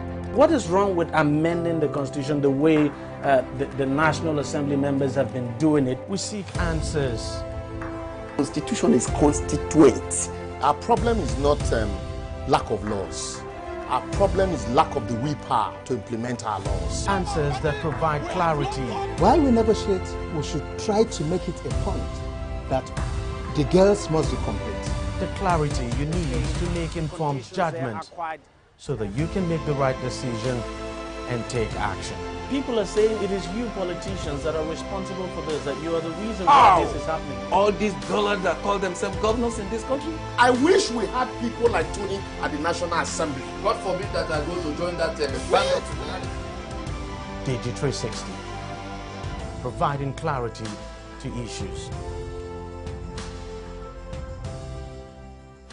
The judiciary, third arm of government. What happens here is what we give to you. The arraignments, arguments, rulings, adjournments of cases and judgments. The fight against corruption and issues bordering on human rights violations.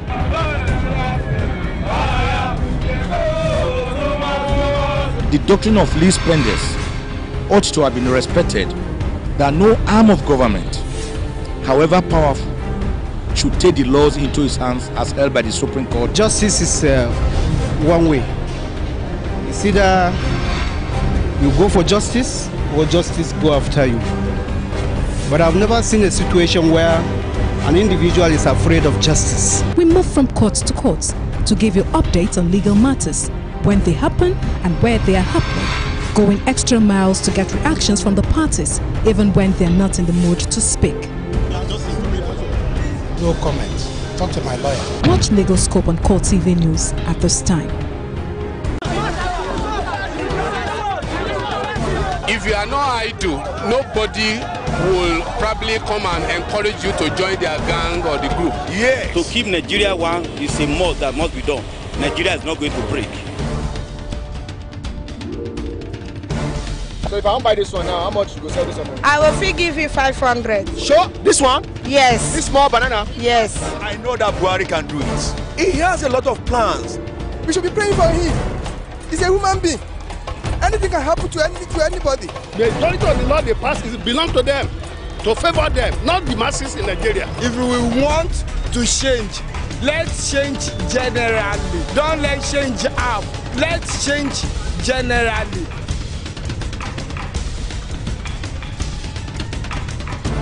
The people giving voice to the voiceless. You can now watch CoreTV News live from anywhere in the world on our website www.coretvnews.com. Click on Live TV on our website and watch us live. Hello and welcome to CoreTV Primetime News broadcast. To follow us on Twitter, click on Twitter icon on our website. On Facebook, click on the Facebook and YouTube to see all our previous news production. You can also watch us live on YouTube. Click CoreTV, leave a space, then News. CoreTV News, a 24-hour news station.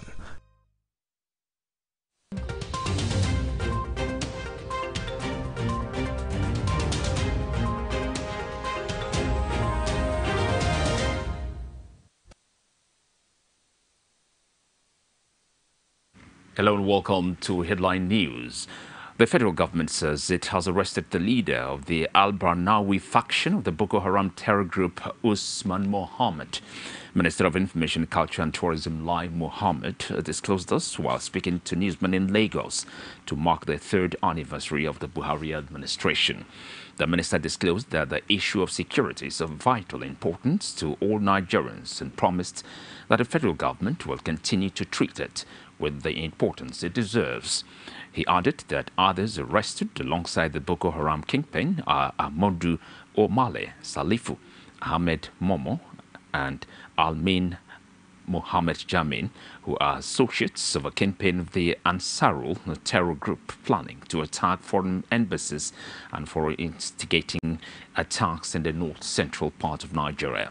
He added that the military and security services continue to make great strides in the war on terror, killer herdsmen, and other emerging security threats with adequate support from the federal government.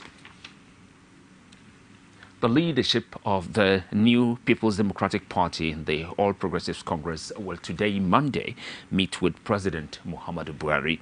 The leader of the NPDP, Kawu Baraje, who disclosed this in an interview with newsmen in Ilorin, the Kwara State capital, said the meeting with Buhari would take place after the dialogue with the Vice President, Yemi Osinbajo.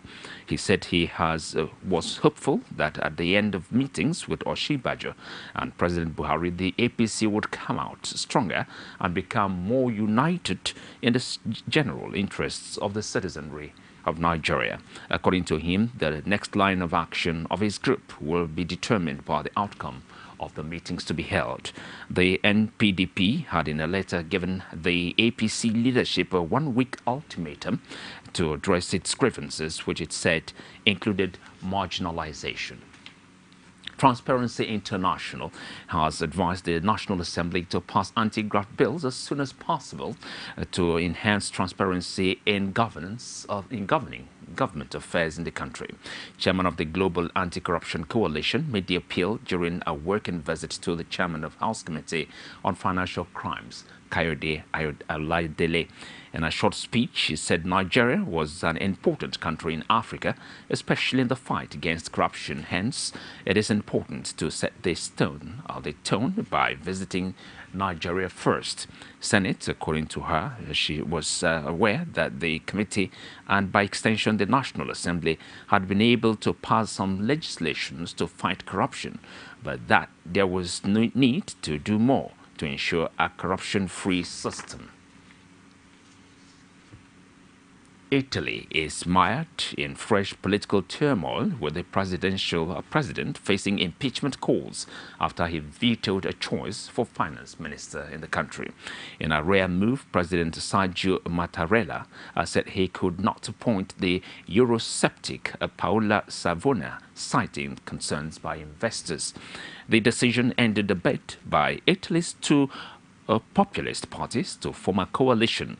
In the meantime, Mattarella may now appoint a stopgap prime minister, with early elections looking increasingly likely. He has summoned Carlo Cottarelli, a former executive director of the International Monetary Fund, who could form an interim administration. He therefore added that there is now a real argument between the president and the populists about Italy's position in the EU. And that's headline news here on CoreTV News. Abosede will continue with more on Core Digest. Thanks very much. I am Michael Nath.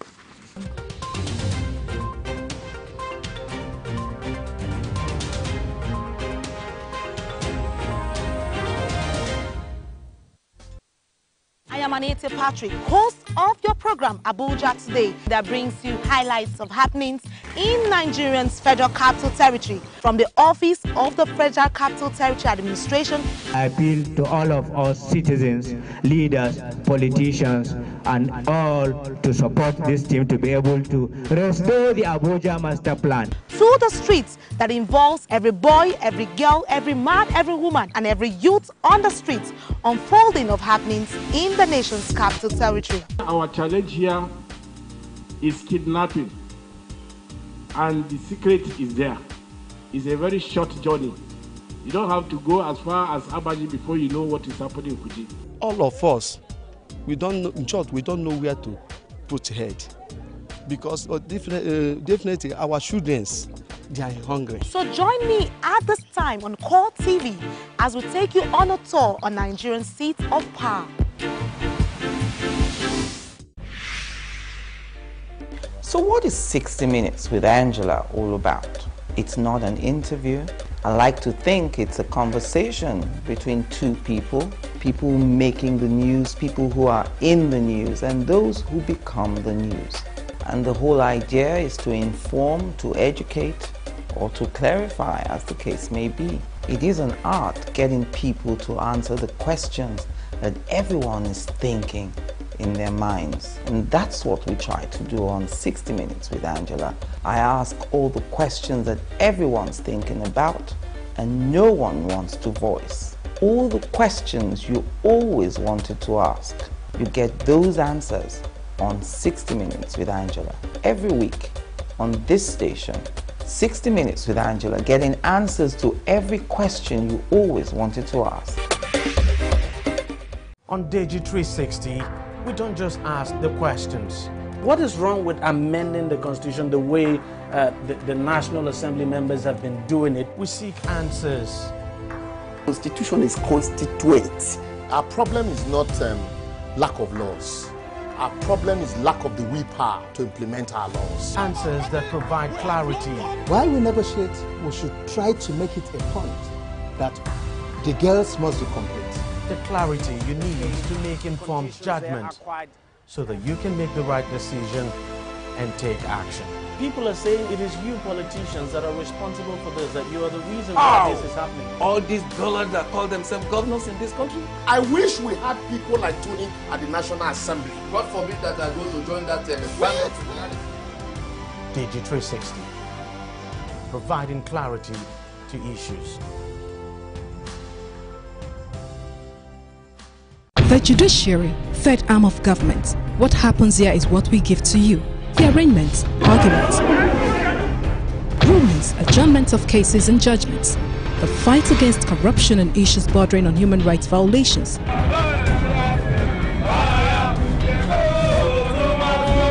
The doctrine of least spenders ought to have been respected, that no arm of government, however powerful, should take the laws into his hands as held by the Supreme Court. Justice is one way.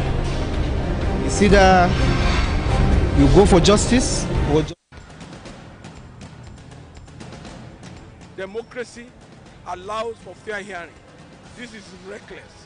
This is ungodly. When news break, we engage experts in critical analysis. Do you see your party coming into power come 2019? This administration will succeed and succeed well. You cannot be running a 4-year tenure like you are running a 20-year tenure. He has done fairly well, especially where insurgency and terrorism is concerned. Then it gets controversial. They have a right to their opinion. Can we, very interesting gentlemen, just hold on. I am about principle and I'm about thought. Now, you see, let me say this. So that our soldiers will be free. We should also ask for justification. Call Digest, your #1 program for current issues.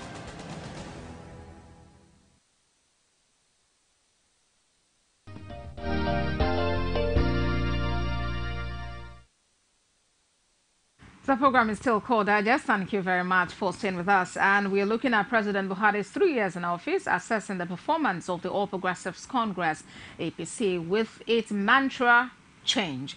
And of course, my guests are still here. We have begun the conversation by looking at the issue of corruption, which is one of the 3 main issues that this government set out to tackle. Others are economy and the issue of security. Let's talk now about the economy, because this is a driving force for whatever would happen across the country. How are we faring? What's the value of the Naira today? How much do we have to export? We have been talking about economic diversification. How much progress really have we made as a country? Gentlemen, let's talk economy. The economy, the value of the Naira is today moving around 360, 61, 62, at least, or 365, at the least. How are we faring economic-wise? Okay. Economy is proven to be tough for APC regime to manage, not necessarily because of what they met on ground, but because of the signals they sent out immediately upon resumption or assumption of office. When the present regime came on board, President Buhari was making unguarded statements about Nigeria, his country, and about the regime that handed over power to him. Unguarded. He got some foreign investors worried about if he can say this much about Nigeria. You remember the time that he was attacked by Nigerians, that he went outside the country and was calling everybody corrupt. And Nigerians didn't take it lightly. Neither did he. Was punished for it, not by Nigerians, but by the way foreign investors moved their money out of this country, and that spiraled into this fall for Naira. Was he saying the truth or not? Even if he was saying the truth, it was not politically correct. It was not economically correct. And if that is true, if you say such about your country, what are you encouraging? Tell me one country where there is no corruption. But don't you also think that kind of set in motion this plan to repatriate stolen funds? Because then he made a number of trips, visited different people. Which one has worked out? Which one has been repatriated? Well, even the Abacha no progress. That has progress. Even the Abacha loot that was repatriated, what's the account? Where can we trace it to? Is it immediately the money repatriated that So, it got? but let's leave that to posterity to judge. But I can tell you that Nigeria is replete with authorities and then evidences as to how, after those initial moves, the president was tutored and he soft-pedaled. There was also a series of talks about the past regime. At a point, you can't continue to talk about the past. What are you doing? Develop your own strategies and then begin to implement. Set to work, settle down and work, and stop blaming the past. So corruption will never end because another regime will take over. By this time next year, God keeping us alive, we'll be talking about either he reading the May 29 speech or another person taking over for him. So he should be mindful of the fact that nature abhors vacuum. And even if he's going to retain the office come 2019, one day he will leave office. And then another regime will come on board to also look at corruption cases. So, in a word, how we're faring economically? Economically, well, we thank God that we are still where we are. We are still moving where we are in the sense that Nigerians are very resilient. To have survived the exchange rate of 195 to $1 and then up to almost 500. We are import dependent. Get into Computer Village, get into most of these places. You see, traders will go and book for goods in China, and before their flight to arrive in Nigeria, they have lost value. It was too bad. A bag of rice was selling for between 7,000 to 9,000 naira, and today it's nothing actually comes down in inflation or in price escalation when it happens in Nigeria. All right. Well, some of the examples you gave talk about the price of a bag of rice, for instance. At some point, we know it was selling for over 20,000 naira, way above an average worker's the minimum wage. But now it's maybe not back to how it used to be, but it's definitely better than what we experienced at some point. And we know we really battled recession in 2016. It was really tough work, but we came out of it. Maybe not entirely because we're still, we're still trying to get our feet. But don't you think we're really at least trying? Yeah. When you talk about the economy, it depends on how you want to measure it. All right.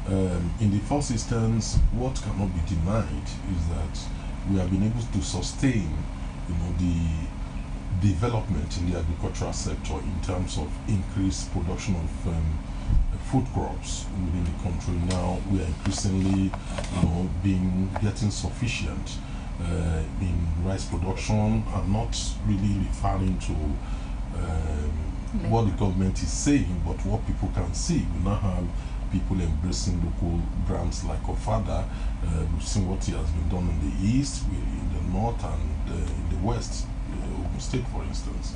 So there is certainly some progress being made in that area. In the areas of production, animal production, we've seen substantial leap in poultry production to the point that we've not been able to cope with the demands of the school meal program of the federal government, which is another plus for that regime. That has led to serious acute shortage of eggs in the country, which people are. So eventually, people are hoping that would also lead to increase in production. When you take away agriculture and you then look at other sectors, well, it depends on how you want to measure it. Do you measure development using fiscal policy, or do you use the Human Development Index? If you use the HDI index, I think we have serious problems. If you use the fiscal policy, which is about the implementations of policies like devaluation of naira, which in any case has worsened the situation. It only works for countries where they are really engaging in industrial production, engaging in exporting goods. It does not work for countries consuming those goods. So we made those mistakes, and for me, we went back to 1986. In terms of economic policies, which we are introducing, go and look at the central pillars of those policies. They're exactly the same policies of 1986. So you'll ask yourself, does it mean that we don't have new thinking? Does it mean that our economy has expanded? The structure of the economy has not changed? Does it mean that we don't even have more population or what? Let me give you an example. For instance, the valuation of naira. It was an IMF conditionality in 1986. The valuation of naira, commercialization, privatization of the commanding heights of the economy, and then deregulation of the oil sector. So go into it. Those are exactly what we are doing now since 1986. So for me, I am not too comfortable with those measures, because we knew by 1986 when Professor Sam Cookie's commission sat and collected the views of Nigerians. We know that it will lead to the kind of untold hardships which we have currently. Now, we have a situation of high unemployment rate in the country. We have poverty. Even though over the years we've moved away from extreme poverty, acute poverty, to poverty situation, but the fact of the matter is majority of our people are still living in poverty. These problems are not caused by Buhari alone. Okay. These are built up over the years, from the military rule to civilian rule. But he has the responsibility to resolve many of these issues currently. On infrastructure, we have seen some movement recently, particularly in the railway sector. The federal government has committed itself to building a modern standard gauge railway system in the country. We've seen steps being taken. Some reports read yesterday suggested that Abuja metro line would open and then link up with Abuja to Kaduna. We've had reports of attempts to build new rail line from Kano down to Lagos. These are very laudable projects because they are capital consuming, but they will help to save the roads. It will reduce accidents. We'll be able to move heavy goods from one place to the other. At some point, at some point, trying to justify the projects the government is undertaking, we have the Minister of Finance, at different times really mentioned that, okay, these things we're doing now might not be for immediate enjoyment. We might feel some pains at the moment, but these are long-lasting projects that afterwards would really open the sphere for investment, local, foreign, and would have the economy making so much progress. That is correct. When you look at the railway line, it will reduce the stress on the roads. It would help us to maintain those roads better, use it for some time. The railway would create thousands of employment for our people. That is correct. But maybe at times history is not being kind. Recent history is not being kind on Obasanjo also, if you are to look at it from the angle. Because when we are talking about the $3 billion or whichever figure people believed Obasanjo spent, $16 billion is what everyone is parading. The facts are now clear. It's obvious that he didn't spend $16 billion. And it was, if you view the clip very well, the president never alleged that he stole the money. What happened is we have projects to show for it. Papananto is there, Omotosho is there, Olonshogo plants. These plants, thermal plants, cost billions. They are there. At that time, they didn't have the gas because they didn't make provisions for gas to those plants. But eventually, we now have that. we now see things picking up. I'm only trying to pick it up from what the Minister of Finance said. So there are projects that eventually you will see the benefits over a period of time, irrespective of the cost of building them. Railway that Buhari is doing is one of them. Then you have the power. The power sector is the major challenge that we have in the country. Until we are able to resolve the power sector, we will not see major shift in our industrial production fate in the country.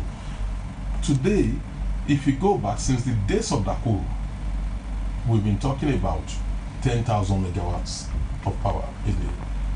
Since the days of IBB, are we saying that since 1980 something our population has not increased, the need for power has not increased? So we are still talking about 10,000 ceilings. Today we have not been able to produce 5,000 megawatts, half of that. So it's quite very worrying when we should be talking about 100,000, 80,000 megawatts, because major companies like Siemens, like GE that would only invest in economy where they can benefit from large scale, because they have to borrow the money from the international finance market, and consequently, in order to make their own money and also pay off the loan, they need to benefit from economies of large scale. But our own system is we are now going for modular power system, which is smaller plants. Eventually, it will make the electricity produced, very expensive, while at the same time, it will not solve our immediate power needs in the short term.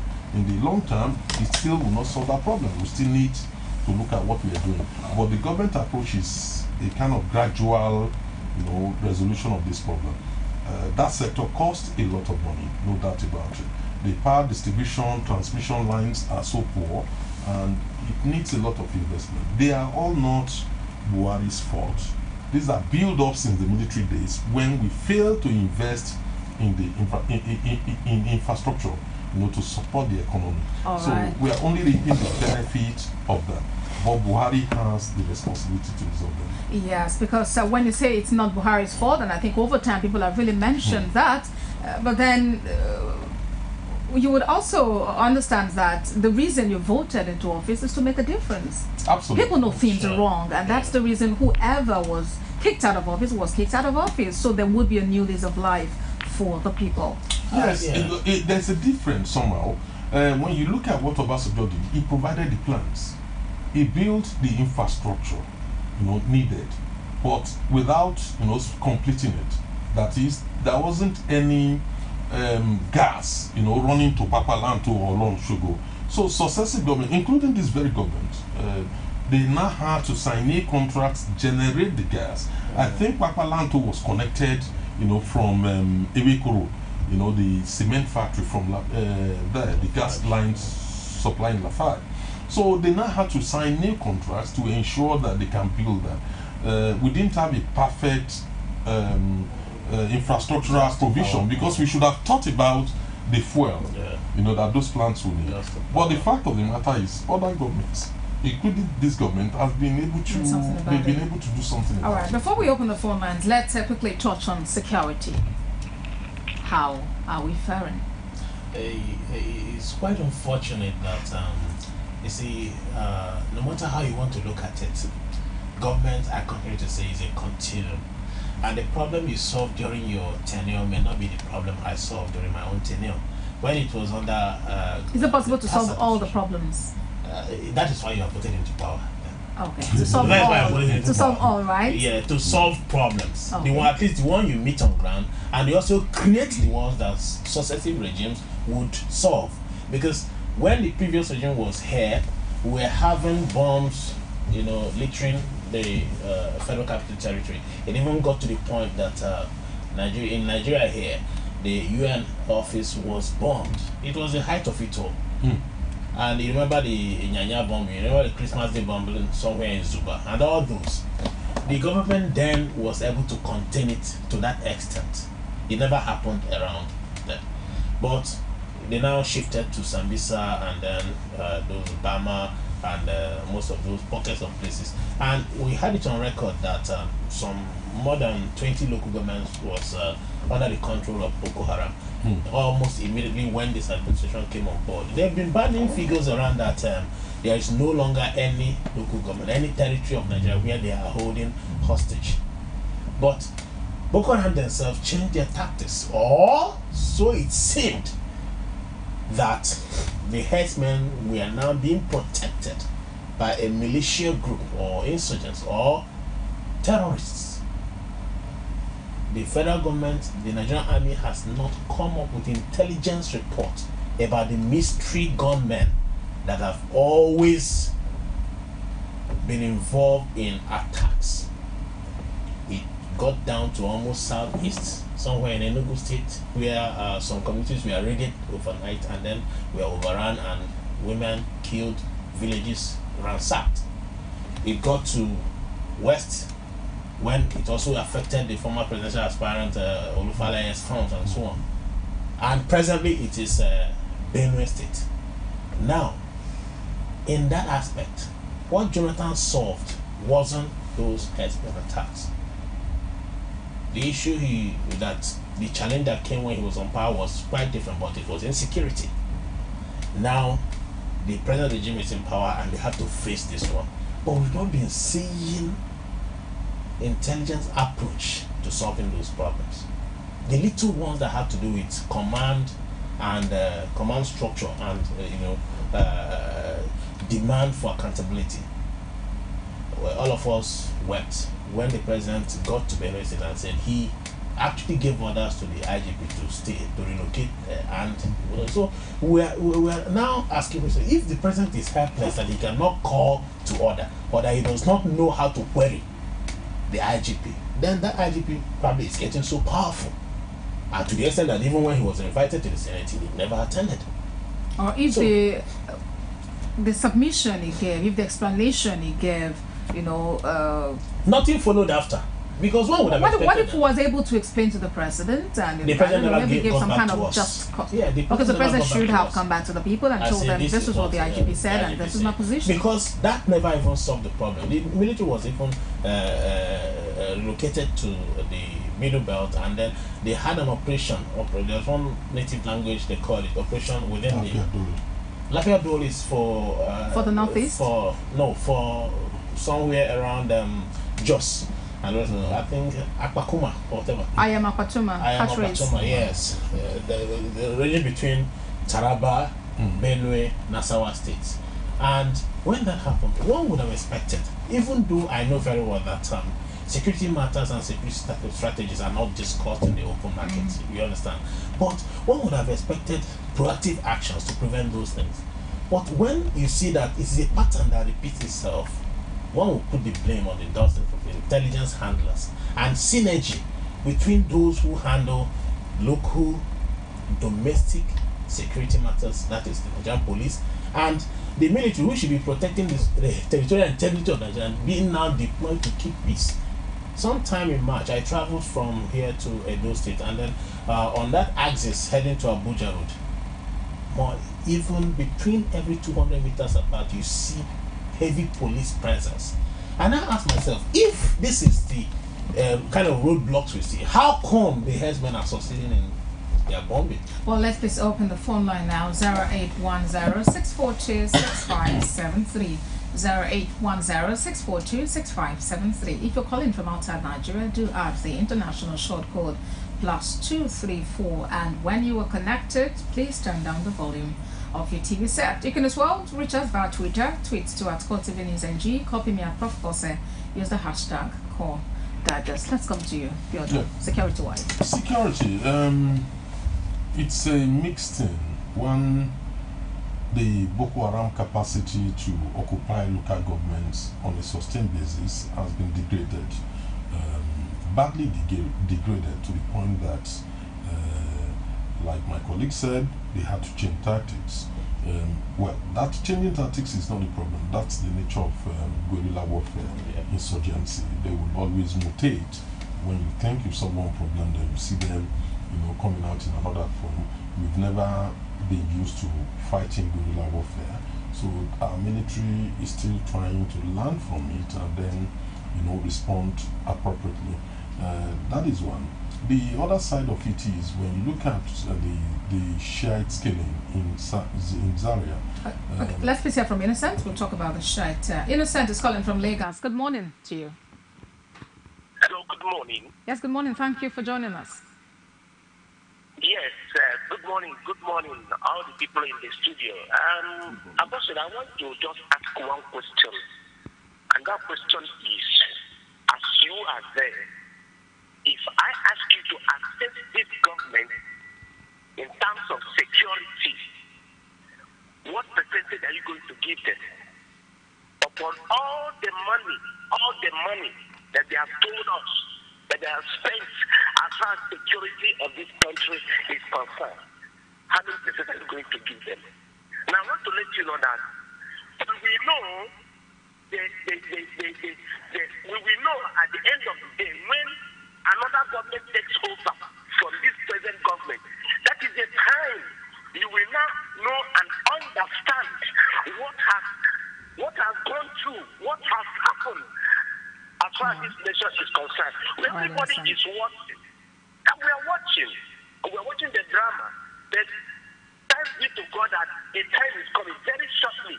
We will know what this government is up to. All right, in a sense, we really appreciate you for being a part of the program today. Thank you very much. So when you look at what happened in Zaria with the Shiite killing, that should never have happened in any country in the whole world, whether under military or civilian. That should never. Now, which aspect of it? The procession by the Shiites, the confrontation between them and the military, or the killings? It's the killings. Look, procession takes place in different parts of the country from time to time. No doubt about it. You see people on the streets, on Christmas Day, you see Christians carry the Palm Sunday and all that. You have the traditional people doing their things, when is their annual festival. You have the Muslims also doing their thing when is their own time. What is not acceptable is to say because they block the road and then, I don't want to use amnesty figure of over 800 people shot dead within 2 days. I want to go with the Kaduna State government report, which is saying about 350 people, were shot dead. These are Nigerians, not goats. Over what? For obstructing traffic. Because the chief of army staff is coming. That to me should never have happened. It was, for me, the lowest point in terms of the issue of security, because that has again generated a new problem for the country. We'll have the restlessness, of the Shiites. We've seen number of demonstrations on a regular basis. And if you try to drive them underground, we've seen Iran is waiting by the wings. All right, Mohammed is calling from Yola. Good morning, Mohammed. Yeah, good morning, my sister. Good morning. Yeah, my contribution to this program, Buhari 3 years assessment back. Yeah, we have seen a lot of programs going on now in this our country. So please, my own advice to this our leaders or to all Nigerians, because we are very good in speaking only, please. If somebody go to this program, as we are seeing you there, let somebody speak the truth. He has to explain his name, what he have done, or what he's ready to do. Like our leader, we voted them to bring security, to bring power, to bring everything. So now in our area, we are able to farm with our hands, and we have got many types of different food. So what brings the insecurity? Insecurity is coming in a poor country. So we are now, before we are poor, we don't have life, we don't have everything. So as far as life is concerned, if you have something to do, with your hand, so you have to treat yourself. You don't need any government to do. If we can able to manufacture our goods or our daily needs, so please let our fathers or our elders, if they go there, let them explain what they have done. Okay, Mohammed, thank you very much for speaking to us. Mohammed, talking in general about infrastructure. But apart from the Zaria issue, yes, we made huge progress in the northeast in terms of Boko Haram. We have other forms of crime like kidnapping and the Badu problem. Largely, government has been able to stand down the Badu issue successfully. Kidnapping is going down, particularly with the arrest of the billionaire kidnapper Evans, who is now being processed through the criminal justice system. But we still have... But if we look at how, for instance, that case has been handled, it doesn't meet your expectations? Very complex case. It's not a straightforward issue. Don't forget, murder is involved, kidnapping involved. And then all the people affected, the police will have to track them, interview them, investigate all the incidents. What can you ascribe to him? Try and track down where he stored, the assets, the money. Have a call up. There's Ekene calling from Ghana. Good morning, Ekene. Alright, Ekene is off the line. So that makes it complex. It's a bit complex, yes. If you notice at a point in time when he was arrested, people were complaining, maybe they have released him, he disappeared and all that. But they had to keep him in protective custody while they're busy trying to investigate it. Don't forget that those who were accomplices, those who benefited from it, might want to even get rid of Evans in order to hide their own track. So I think the police did very well on that. There are other issues. Some of the other problems which we have are either poverty induced or due to unemployment. That's generally on crime. But apart from that major issue, and the early declaration by the regime of this triumphalist declaration that we have conquered Boko Haram, or we resolved the problem, it's obvious that we didn't resolve the problem. We only betrayed a little understanding of the nature of guerrilla warfare. Okay, Peter is calling from Bochi. Good morning, Peter. Good morning, Abosede, and good morning, Mr. Webber. Good morning. Good morning. Abosede, I would have been much happier if you had answered one of your callers' request, or maybe made an assessment to what he asked you. But all the same, I know you're sitting as the moderator of this show, but at times I believe we all have our right and opinions as well too. So I'll be very glad, and Nigerians will be glad if you give an assessment. Maybe, I don't know if you're publicly shy to assess. Whichever way it is, I want to say something. We have so many issues on ground. This government is the government that came with a lot of expectation. And while they were campaigning, they also tackled the previous government on so many issues. One of them was security. I want Nigerians to see and really assess what is the security situation presently. The same government sitting there told us that a government that could not provide security for its citizens is not worth being in power. Now, what answer would they give to that statement presently after assessing themselves for 3 years? Secondly, let's look at corruption of again. Your guests have looked at so many issues concerning corruption. What are the corruption cases